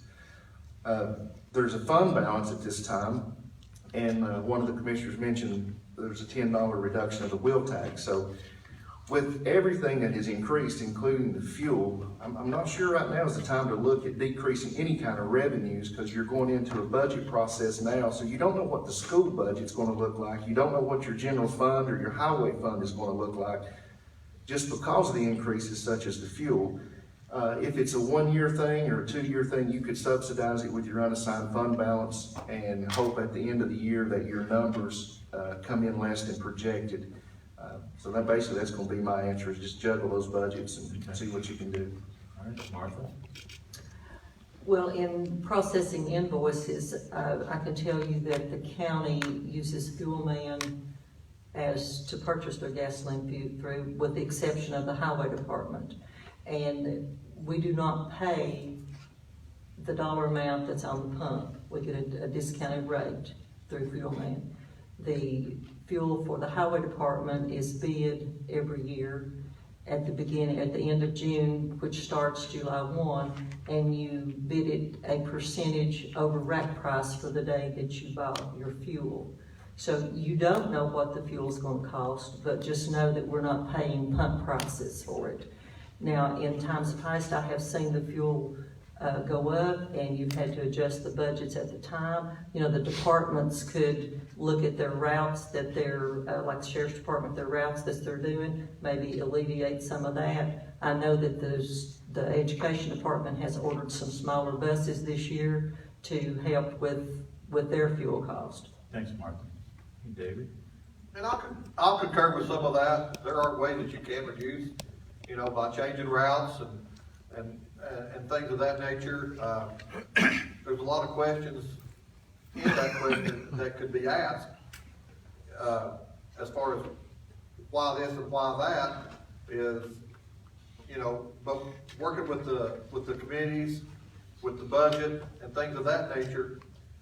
You know, unfortunately, we don't have no control over the price of gas. Because trust me, I don't love filling up my truck at $5 a gallon on diesel. And you know, it's just a collaborative effort of everybody trying to conserve until the next time that the budget comes out, to try to, you know, eliminate what you can, conserve, do the best you can, just like everybody else does with their daily budget at home. Because I've learned over the years, if you're bringing in $100 and you spend $110, you're not going to be there very long. Thanks, Dave. Well, you know, face it, gas prices aren't gonna come down for quite a while, as long as we've got the current administration in place and the way things are going. We have to plan for that. Fortunately, the timing for a bad situation is about as good as it can be, with budget hearings coming up in the next few weeks. Departments will have to add some money to their fuel line items and have to move some money around. You know, it's gonna hit us hard. We have to take the approach that, you know, we have to budget well for that, and then on the other side, we have to plan how we use that fuel. Shorter trips, you know, let's not waste gas by, you know, leaving vehicles running, taking trips that don't need to be taken. Everybody needs to pitch in on this, and it's gonna be tough. But with budget time coming up, it's something we can plan a little bit for. Keith? Like everybody else, hopefully these gas prices will come back down. But like Mark said, it don't look like it's gonna be anytime soon. One of the big things, each one of these places each one of these budgets of different departments, they normally have a little bit of a surplus at the end of the year. Hopefully we can move that money that they can put into the fuel, and that we won't have to hit the budget too hard. And what it'll do, what it means, it will, normally that surplus goes back into the general fund and the undesignated fund balance. So that may hurt us right there. I do know this, that the school, and the last time we had an education meeting, they mentioned they bought some propane buses. You know, I don't know how that's gonna work, and I think this is an experience, you know, an experiment that they're trying to see how they do work for the county. So, you know, this is a rough answer right here, because this is affecting everybody in this room, these gas prices. Thanks, Keith. Mike? I think, being the CFO of the county, I think it ought to start with office holders, because a lot of office holders don't have vehicles.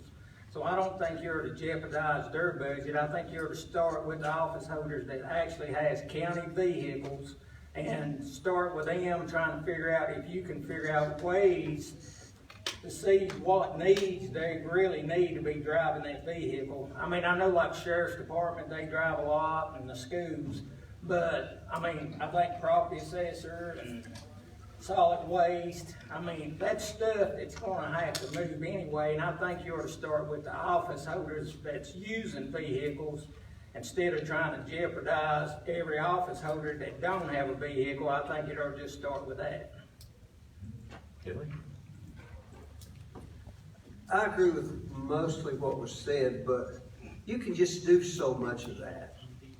Our county, to get better, is going to have to increase revenue. And we've got to take that serious. You know, it's a long-term thing bringing industry into our county. But we should work our small businesses, and whatever they need, we should provide if we can. We got to create more revenue for Hawkins County. We're going to have to take serious going after grants. I believe the organization is First Tennessee Development. They give classes. I don't think they requested that the mayor attend. I don't think he did. I don't know if any of the rest of them did or not. But that's a good lesson. We talked about, you know, we need somebody writing grants. We need that money to make a difference in Hawkins County, and I believe it's there. Thanks. And we got to go after it. Kenny, how are we gonna solve the gas problem? Can you repeat it? I guess you did. I was worried about this mic. Is it still working? Basically, how are we gonna deal with the extra cost of gas? Well, the ongoing thing with, you know, local and federal and across the nation is how can we do more with the same, or how can we do more with less? Well, inflation and just the rise of cost throughout, you know, nature, everything rises. I think Stacy made a good point by going through and checking line items, and those departments that do have a lot of movement as far as fuel And it is a good thing that we are getting fuel at a decreased amount. I don't know what that is. But there's things that we could also do amongst those fleets and make sure that they're running properly. I know that's, probably make a small dent in it, but especially at fuel of $5 a gallon or more, I think, we need to be as efficient as possible with our fleets. Okay, Martha, this is interesting. This is from one of our commissioners, Jeff Barrett. If you're elected chairman of the commission, what criteria will you use to determine committee assignments? And will commissioners who didn't support you be treated fairly? In other words, you're gonna hold a grudge? Now, repeat that last part. You're gonna hold a grudge?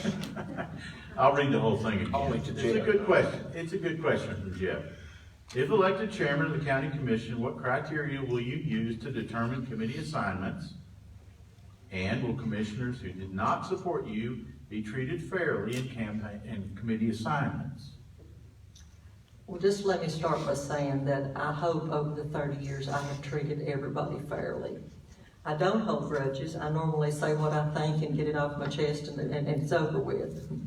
But as chairman of the county commission and in appointing the internal committees, with going down to 14, we have normally had a commissioner from each district represented on each committee.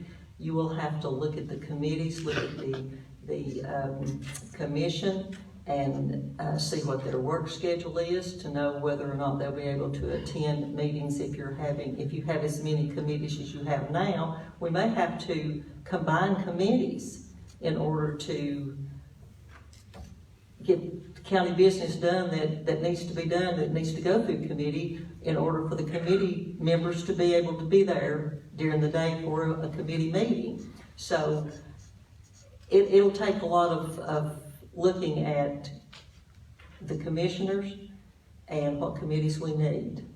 Thank you. Okay, David. And like Martha said, if we have to combine, we are going down to 14 commissioners.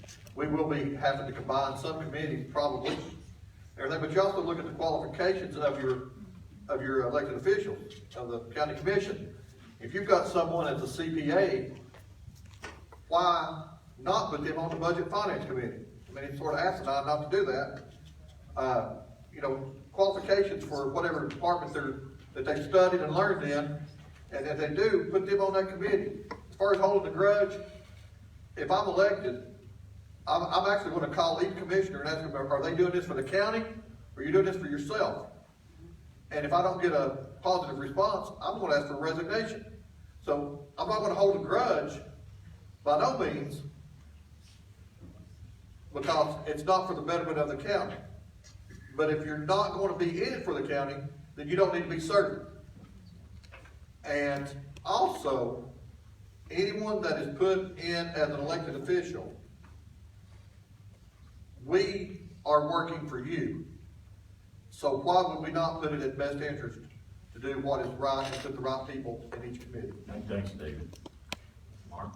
It's one of the toughest assignments that the commission chairman has, is assigning committees. It's a big giant jigsaw puzzle. You have to have somebody from each district. I mean, it's not written in stone, but typically we have somebody from each district on each committee. We're going down to 14. It's going to make it even tougher. But when you're looking at that jigsaw puzzle, you ought to look at those pieces. If one of those pieces argued with you before, you need to set that aside. You need to set aside any differences you have with any of the commissioners. You need to take a look at what their strengths are. Let them tell you what their strengths are. Don't just guess, because that won't get you anywhere. But back to my point about having citizens on committees, we need to do that as well. But it's a tough job. I would not hold any grudges. Everybody likes me anyway, so we just put them where they want to go.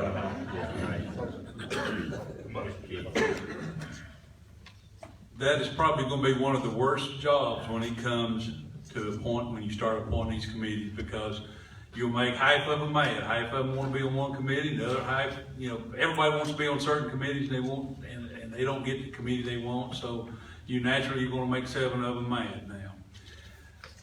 Combining committees is also a thing, I mentioned that when we were in Cherokee about, you may need to look about combining some of these committees. Another thing that, we're gonna have a whole lot younger of a commission, that some of these people work and they're gonna have a hard time getting off. I don't know if having committee meetings at night might become something that we have to look at. But the way I would approach the committees is that I would talk to the commissioners that's in that district and say, these are the committees we got, which ones you all want to be on? And if we have 2 that want to be on the same committee, then it becomes my decision. Because, if they can't settle it out, you gotta look at qualifications, look at their past experience, and see who would be the best. But hopefully between the 2, they can help solve that problem. Thanks, Keith. Mike? Me being the chair of the county commission once upon a time, I would not hold grudges. That'd be the first thing. I think by state law, the only committee that's got a certain amount of members on it is the budget committee. So I would like to see the commission stay together. So what I would like to propose to them is take all the committees and combine them all so they all will sit on them. And that way, if you need to change or whatever, that way, when you got them all together, they ain't bickering, because everybody wants to be on the budget, everybody wants to be on public safety, that's what gets it all started. And I just love to see, just cause every committee, there's a lot of them don't even have no issues at all. I'm on committees now, and I ain't been to a committee meeting since they've been changed this last time. And I think if you can go ahead and combine them all together, and that way you ain't worried about everybody getting mad. And like I said, the budget, I think you ought to go with it and look at the qualifications, because I know for a fact, like right now, there's a commissioner that's got a CPA. She ain't even on the budget committee. Should be, because that's who you want on your budget committee, the people that's got the education and the skill knowledge to know how to work a budget. Thank you. Kelly? I agree with his last statement. I'm very optimistic. I'm planning to be your mayor. So one thing I've done, the first thing I will do was I'm already looking, trying to search the skill sets of the ones coming in. They're pretty good, and you got some good people. But we have to get the politics out of the commission. And the way you do that is teamwork. Deal with facts. When you have a committee meeting, you streamline it. And the way you streamline it, the mayor's sitting there, because a lot of times you're having a meeting and you're at the end, you can't do anything else till you get the mayor's approval. So he should be sitting there. You don't wait till the next meeting. If you got all the facts in front of you that you're going to ever have, you make the decision then. You don't wait till the next meeting. And I believe it'll fall together, and it's called teamwork, and that'll make it happen. Thanks, Kelly. Well, let's beat a dead horse to death. I believe that from a logistical standpoint, if there are committees that can be combined into one and it works for everybody, that's great.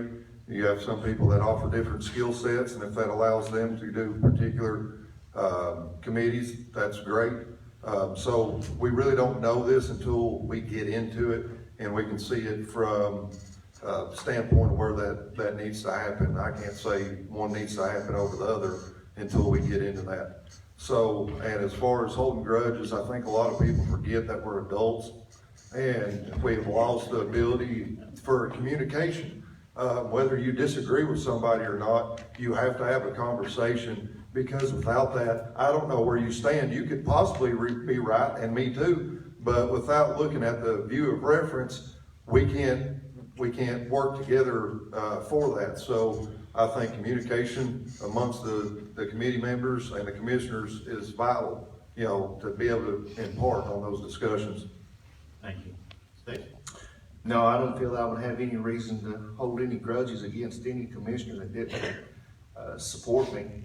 And I don't think it would be feasible to load all 14 commissioners up on every committee that changes your quorum, and then you may have commissioners that don't have an interest in the airport, and they're forced to sit on the airport committee. You may have commissioners that don't want to be on the beer board.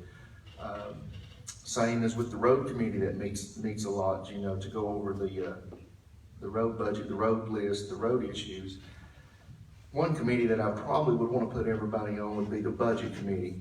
And it seemed to work well when I took over as budget chairman. There was some disconnect with commissioners and the budget committee, and there was grumbling that, well, the budget committee can get what they want, and there was a bunch of, I think, no votes that was directed just toward the budget committee. So I opened it up and put every county commissioner on the budget committee and welcomed them all on board, and even paid them a regular committee pay of $50 per meeting to attend.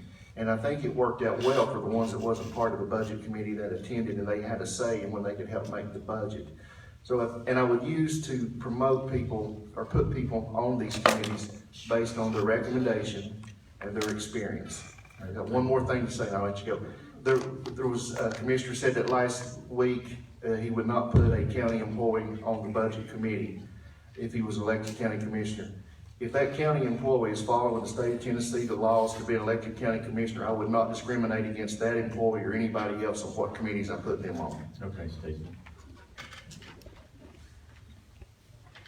I think this next question, Sheldon must have helped write. Sheldon?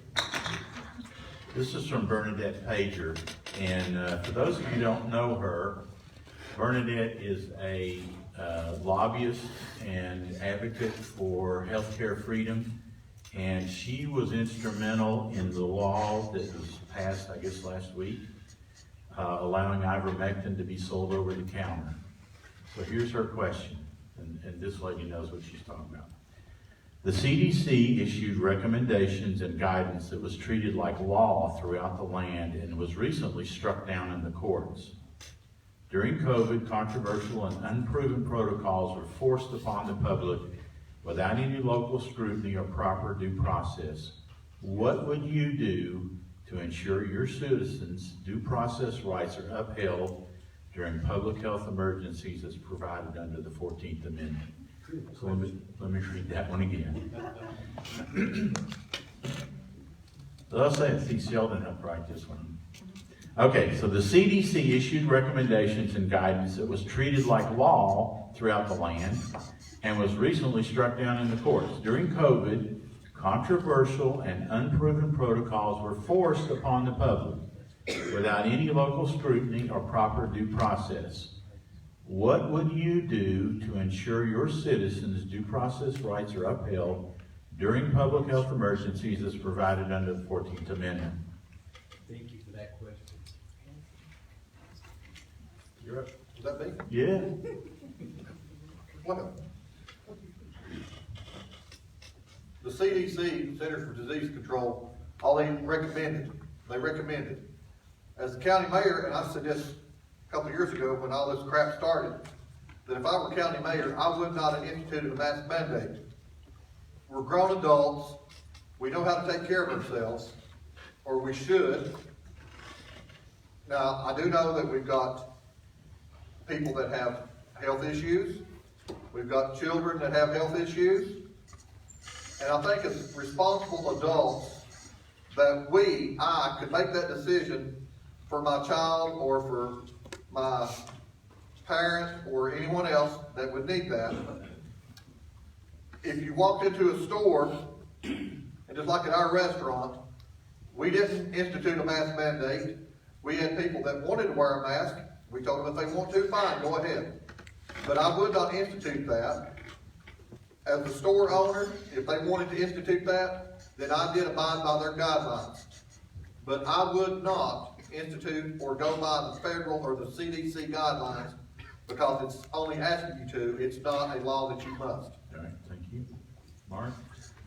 Well, Anybody wants me to reread the question, just... No, I'm good. I'm not sure what the county mayor's power is in being able to allow certain treatments or certain protocols or certain things to happen in the county medical wise. you know, I fully believe in some of the treatments that were out there that weren't really readily available. I can tell you that I had COVID symptoms, and I was fortunate enough to have a brother that could prescribe ivermectin. So I took ivermectin and a steroid and an antibiotic, and within 8 hours my symptoms were gone. So I know that things like that work. I would not impose any kind of a law, I guess, that would say that you couldn't do that, but I'm not sure that's in the mayor's purview. Okay. Keith? When the mayor of the county imposed a mask mandate, I know Jeff Bobo, of course he was working for a different agency, went back up the road. He asked me my opinion on that. And I told Jeff, I said, I feel like it's overreach. That may not be exactly if you look at the paper, but it's overreach. That the mayor does not have the power to require a mask mandate. You can suggest, you can plead, you can ask. If somebody, if you need to follow the guidelines, I tried to wear a mask when I went in public. If I went into a store and they said masks are required, I put a mask on. Don't know how many times I got messages from my kids during our county commission meeting, put your mask on, put your mask on, which sometimes I did, sometimes I didn't. But I feel like it's overreach, and as far as the mayor, and that's the way I would look at it. You can encourage, but you can't mandate. Thank you. By law, the mayor's got the right to put a mask mandate on county buildings. Anybody else in the county, I think a mayor should talk to them, talk to the people in the county and try to make them understand why they should wear a mask. But overall, the mayor cannot make a decision for the whole county to wear a mask. And I don't know, I'm gonna use the mayor in Hancock County because I watched him a whole lot when all this mandating was going on. And he just made it more where he communicated with the county, his county. And that made people want to put their mask on. He didn't make them do it. He didn't try to force it on them. He just talked to them. And then when he done that, the county come together and put the mask on. And I think the main thing is you're gonna have to relay to the people in the county to try to make them understand what the consequence is if you don't do it and so on. But it's their choice. Kelly? I don't agree with mandates, but I believe in respecting the people that's around me. For example, in the classes I teach at Wallace State, the first thing I do is in teaching a class, I ask, is everybody comfortable with me not wearing a mask? And I say, you can wear one or not wear one. It's not mandated. And I respect that. I've never had to wear a mask. But again, there's some people that have a disease or something like that. They might be protecting us when they're wearing a mask. I've got a couple people that are. I don't question it. But I don't agree with any kind of mandate, though. I think a mandate for a mask mandate is an absolute overreach. I'm not going to sit here and say that I've been very kosher during the whole mask mandate. I've been kicked out of several places for not wearing a mask. And the people that's called me out on it, and every time somebody's called me out on it, I've turned around and they've either had their mask over their head, under their nose, or under their chin. So I will not be your Uncle Sam. I will not be an overreach. I think it's absolutely ridiculous. I've had COVID. You know what I did? I'm an adult. I stayed home until I felt better. I got checked and I went back out in the public. So I think the mandates of any kind and telling somebody what they can and cannot take for their own medical use is absolutely ridiculous. We're all free people, and like I said, I'm pro-American, and that's why I'll keep it. Okay. Stacy?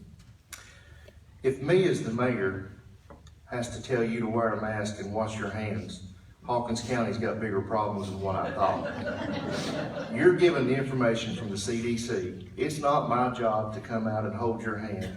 You take responsibility and precautions to protect yourself and your family. That's not my job. Martha? in working in the county mayor's office these years, we have been through different pandemics, and I have sat in on some of those planning sessions for putting a safety plan together for the pandemic. I think the mayor's role is the ability to communicate to the public what the public health has arrived at as a safety issue and things you can do to protect yourself as well as others, and communicate that to the public and to the office holders. And as far as mandating a mask mandate, I would not do that, but I know some of the elected officials now required masks to come into their office because they had so many employees that were out, and it put them into a disadvantage in serving the public whenever they didn't have people to work to serve them. So I think you have to use common sense. Everybody does. Common sense goes a long way with whatever we're doing. Yes, it does. Thanks, Mark. Okay, so the last question. And then you guys are gonna get your 2-minute wrap up that I forgot last time.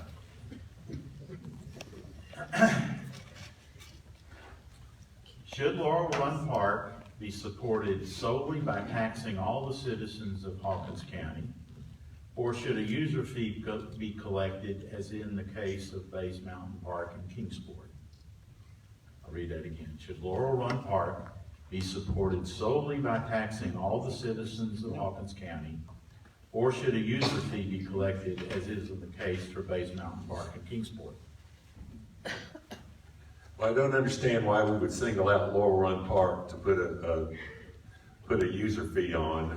It's part of the county park system. There is a master plan in place for county parks, some of the municipal parks right now, that includes some improvements to Laurel Run Park. And I don't see singling out one park in the system to put a user fee on. I think that the taxes support the parks. That's part of what you get for your money.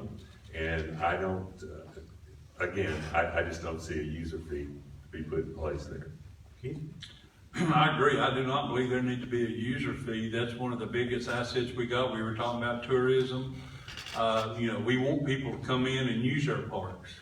And I'll give you a little example. Of course, again, I mentioned I'm an alderman in the city of Churchill. Churchill put the first splash pad in.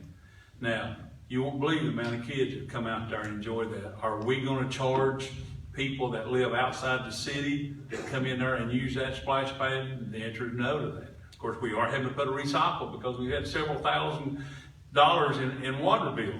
But as far as charging people to use our parks, no, I do not agree with that. Okay. I don't agree with it there, but I also don't agree with the taxpayers doing it. I think we're gonna start looking at, I know we got disc golf at Laurel Run Park. I think we're gonna start having tournaments and stuff there to help offset some of the fees. And I mean, we can build this park, do a lot of stuff that we could probably collect fees off of that, probably where it could take care of itself.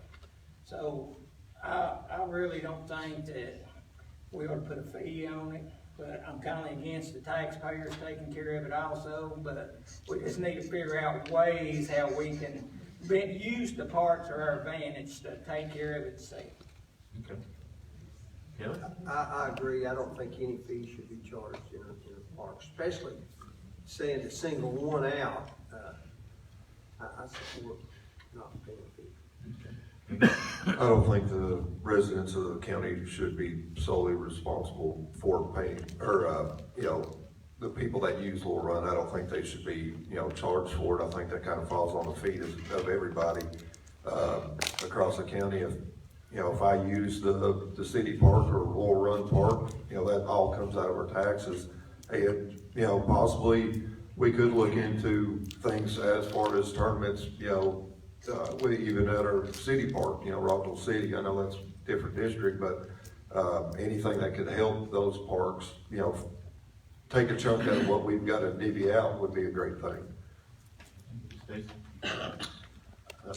The countywide budget, you're looking at approximately $110 million. $110 million annually in a budget of operating.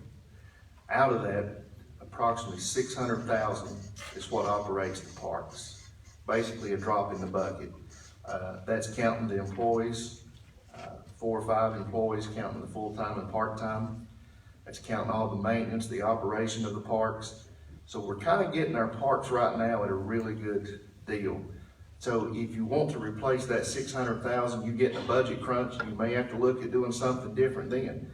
But when you can get by with 600,000 out of $110 million and maintain the parks that we have, I think we're doing pretty good.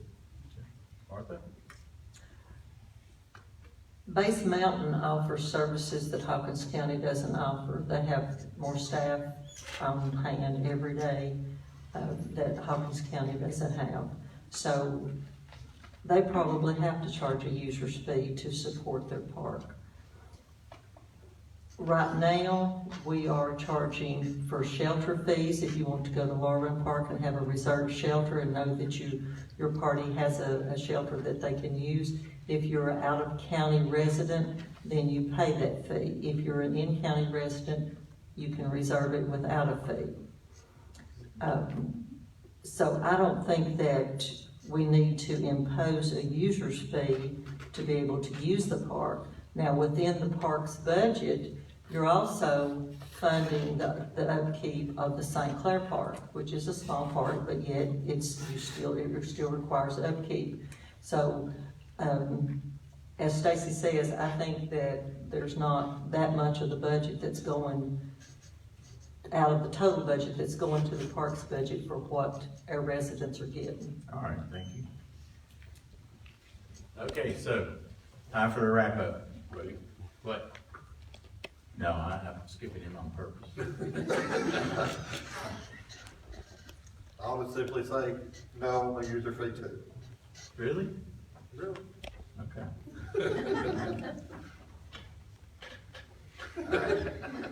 Martha, we're gonna start with you. 2 minutes.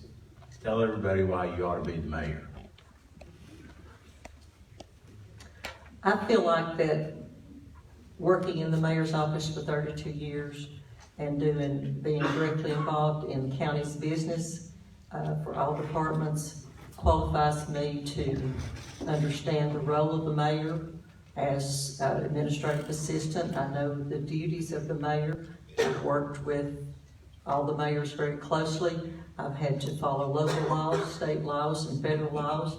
And as purchasing coordinator, I've got the knowledge and experience of the purchasing agent, which is the county mayor's role too for the county. And so I feel like I understand the responsibilities of the mayor. And I have a true heart for Hawkins County and its progress and its growth for our future generations.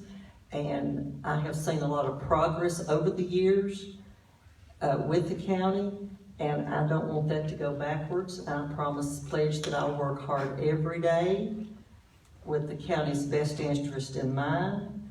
And I know that the key to success with anything is communications and everybody working together for the good of all.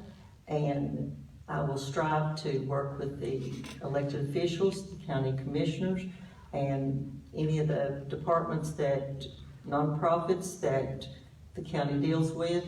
So I just ask that you prayerfully choose the candidate that you're going to cast your vote for. And if you choose to vote for me, then I will pledge to work for the county every day to the best of my ability. And I don't like to ask forgiveness. I like to get permission before I do anything. Thanks, Martha. Stacy? Well, my vision for the mayor's office is I want to bring cooperation and participation and education with understanding amongst the office holders, the county employees, the citizens, and the mayor's office staff. I intend to have an open door policy, meaning I know a lot of us have said open door policy. When you come to the mayor's office, you'll walk in the mayor's office, you'll see the mayor. If you need to go take care of something in the mayor's office, you'll be able to take care of it. You're not going to be scanned in and escorted in and patted down or whatever else goes on. You will be met with friendly staff that everybody is going to get along and they're going to enjoy it, we hope. going way back to what I feel like I can bring to the office of mayor, back in 1995, I started my own farming operation, took a loan, bought a few cows. Over the years up till now, I'm up to over 100 cattle, and I farm pretty much full-time along with having a full-time job, and I'm able to manage that with no debt at this point. During this time, I served for 14 years as the fire chief of the Stanley Valley Fire Department. We were able to bring in over $300,000 of money to bring new equipment to that community. We operated all those 14 years with no debt. I served on several committees while on county commission. As a public safety committee chairman, the team of public safety committee members, we worked together to implement and get the EMA program going that we have now. We worked together to implement a safety designee program where they review workers' comp claims to help lower the workers' comp claim insurance for the county. As the insurance committee member, we worked to revamp the county employees insurance committee for lower premiums, lower maximum out-of-pocket. For public personnel committee, we worked and brought our employees in 2014 to market value at the time under a different pay scale. As a budget committee, I worked endlessly to pass a budget to keep the comptroller off the state of Tennessee. I've made those tough decisions for our county, and I put my name out there, and I stand beside the decisions I made. And as your mayor, I'll continue to stand beside those decisions and do what's right for our county. Thanks, Stacy. Kenny? I believe I'll make a positive impact in the community. I'm young enough to have a positive interest with the growth of the community. And in light of my son being born this past Friday, I know everybody on here has children, and they would do everything in the world to protect them and, cherish them and see them grow. But I have a direct effect on his life coming up.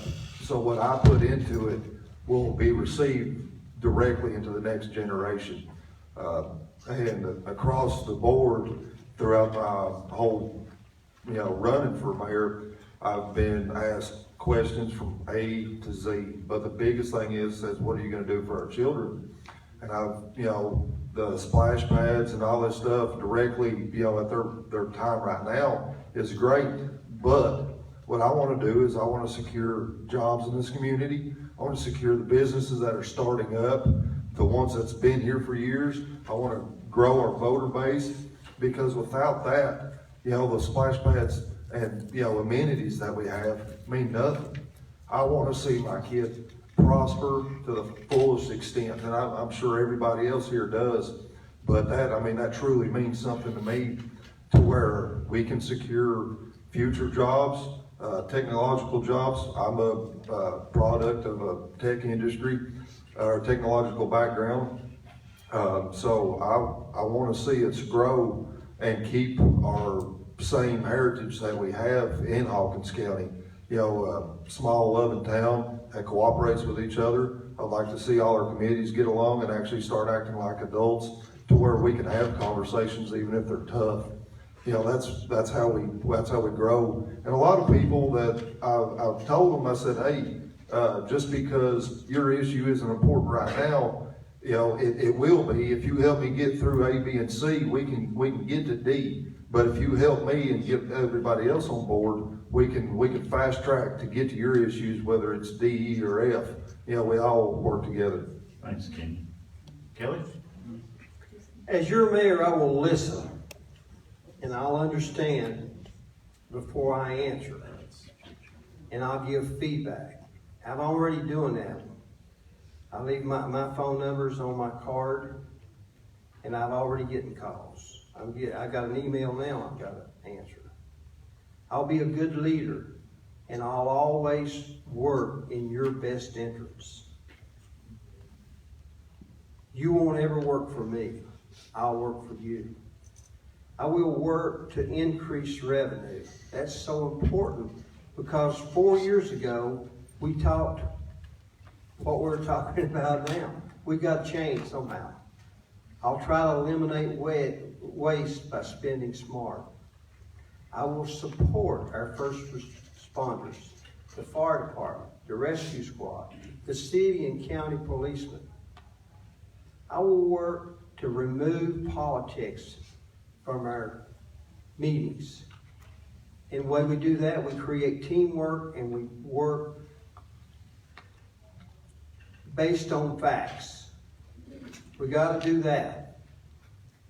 I will support the schools. Right now, I see the schools in better shape than it was 4 years ago. A lot of it's because of Ronnie protecting them, and I like that part of it. I will support small businesses. And the hardest thing to do is get the industry in here. We've got to work that. We've got to work to bring new industry in, and that needs to start immediately. We can't procrastinate with that and say that's Larry Hawkins' job. Larry, we need to know what Larry's need is. How can we support him? I'm pretty sure that they're traveling a lot using their own money. They're going to finally get tired of that.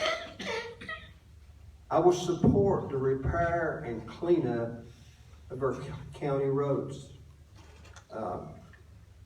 As I traveled the county, that was the #1 concern of the people in Hawkins County. I heard that the most. Thanks, I Kelly. talked to both of the ones running for commission. Thank you, Kelly. Mike? I have extended background in industry, client relationship, and working with the public. I have spent years creating opportunities, strengthening existing programs, and balancing tough budgets. I have first-hand experience in financial forecasting and the ability to use that as a guide to avoid major crises. I can work with a team. I don't need to be the know-it-all. I can take criticism, reach out where I need to be better information, and respect a better ideal. Having served as a commissioner and on the TCSA committee, I also have a pretty clear understanding of state and local issues, and more importantly, the issues of concern to our people. I am one of you.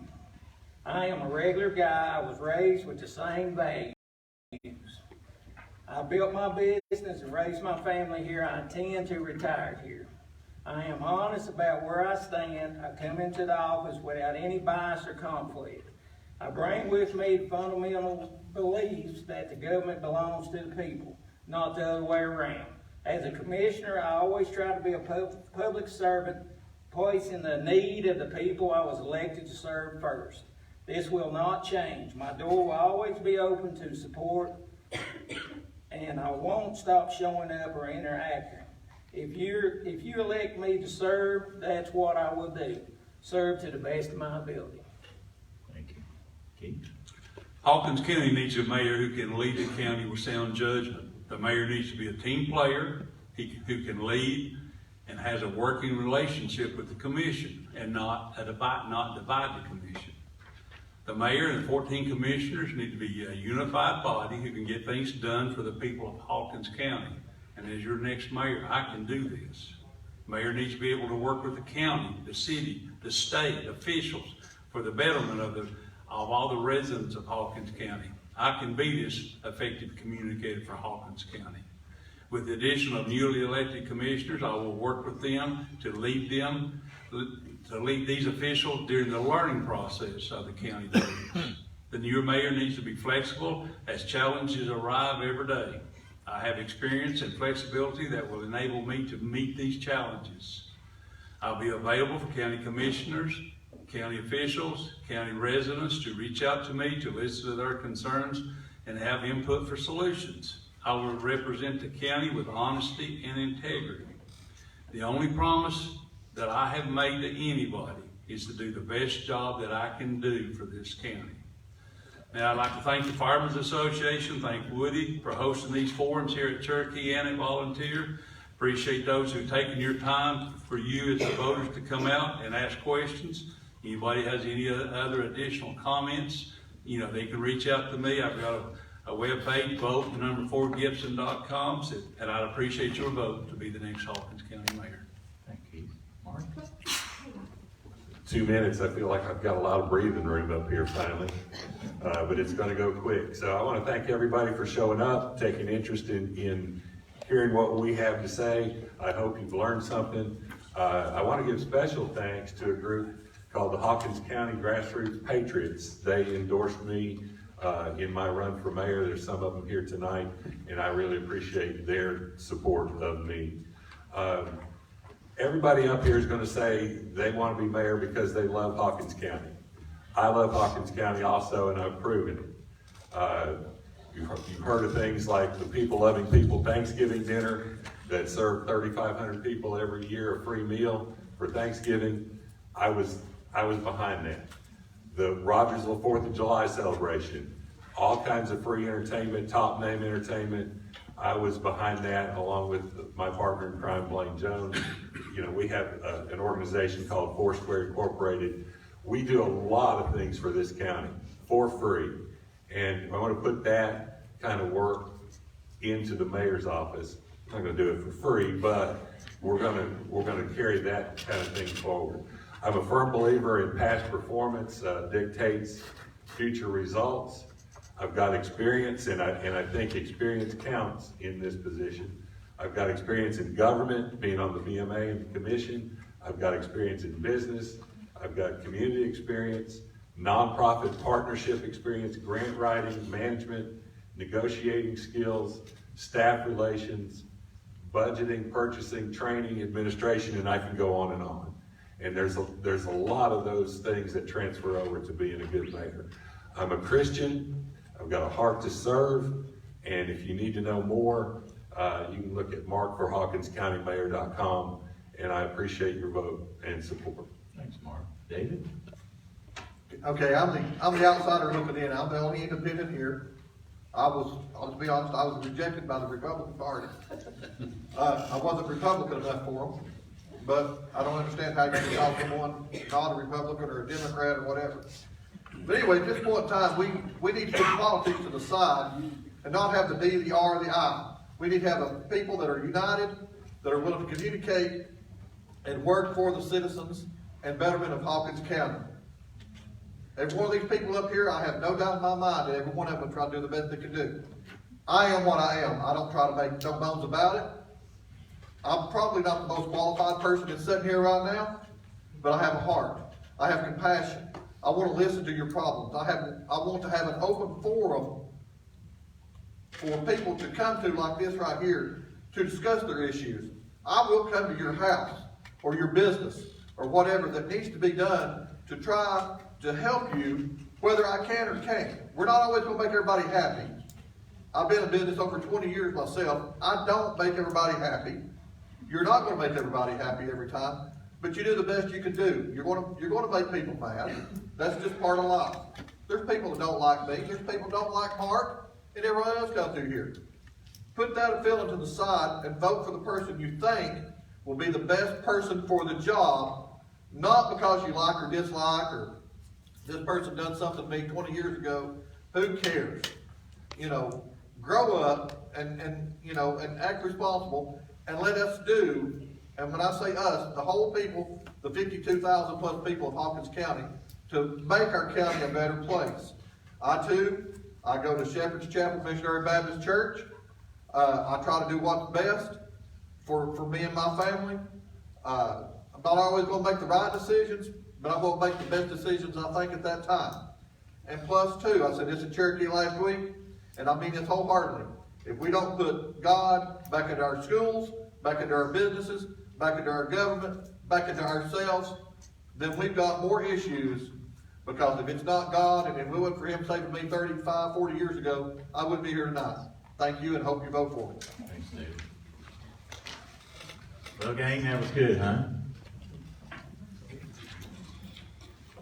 Fun times, Woody. Y'all did great. And I know we asked you some hard questions. And I think everybody out there should give these guys a round of applause.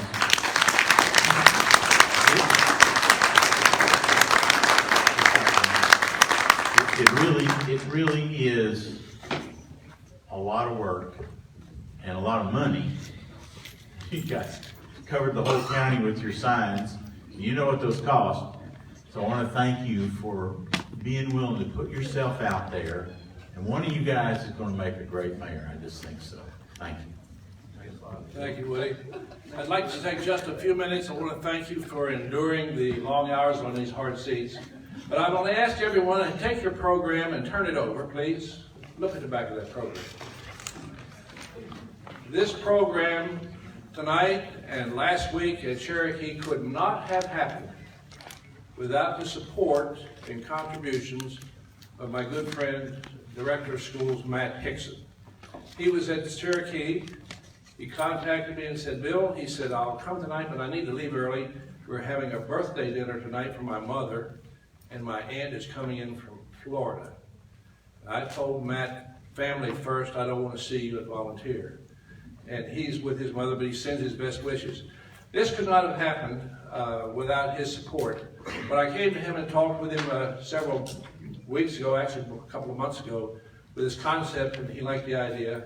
And thanks to Dr. David Kenner at Cherokee High School, Brandon Linkus, and the staff at Cherokee High School, the ROTC, and to Dr. Greg Sturgill, the principal here at Volunteer, our band director, Director Andrews, I believe it is, and the staff of the ROTC and the student government at both schools. We had student government participation at both schools. These young people got in here and pitched in with us. Now, we had a lot of people bugging me and wanting to know about the questions that we presented to these people.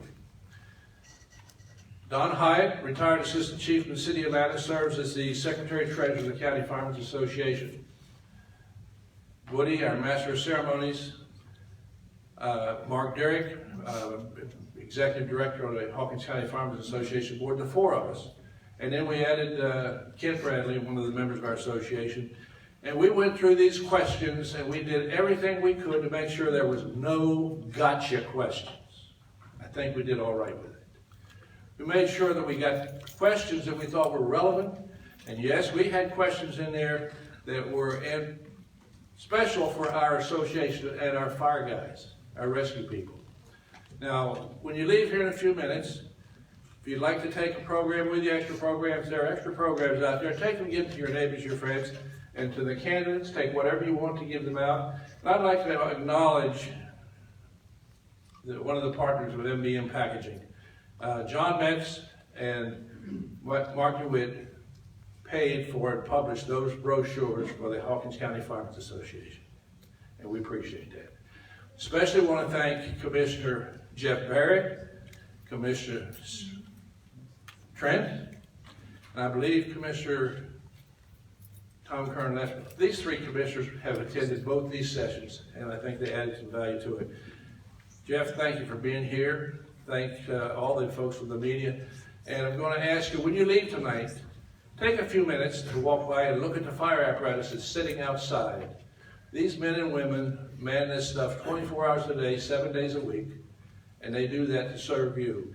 Get a chance to go out and shake their hand, thank them, and look at the truck.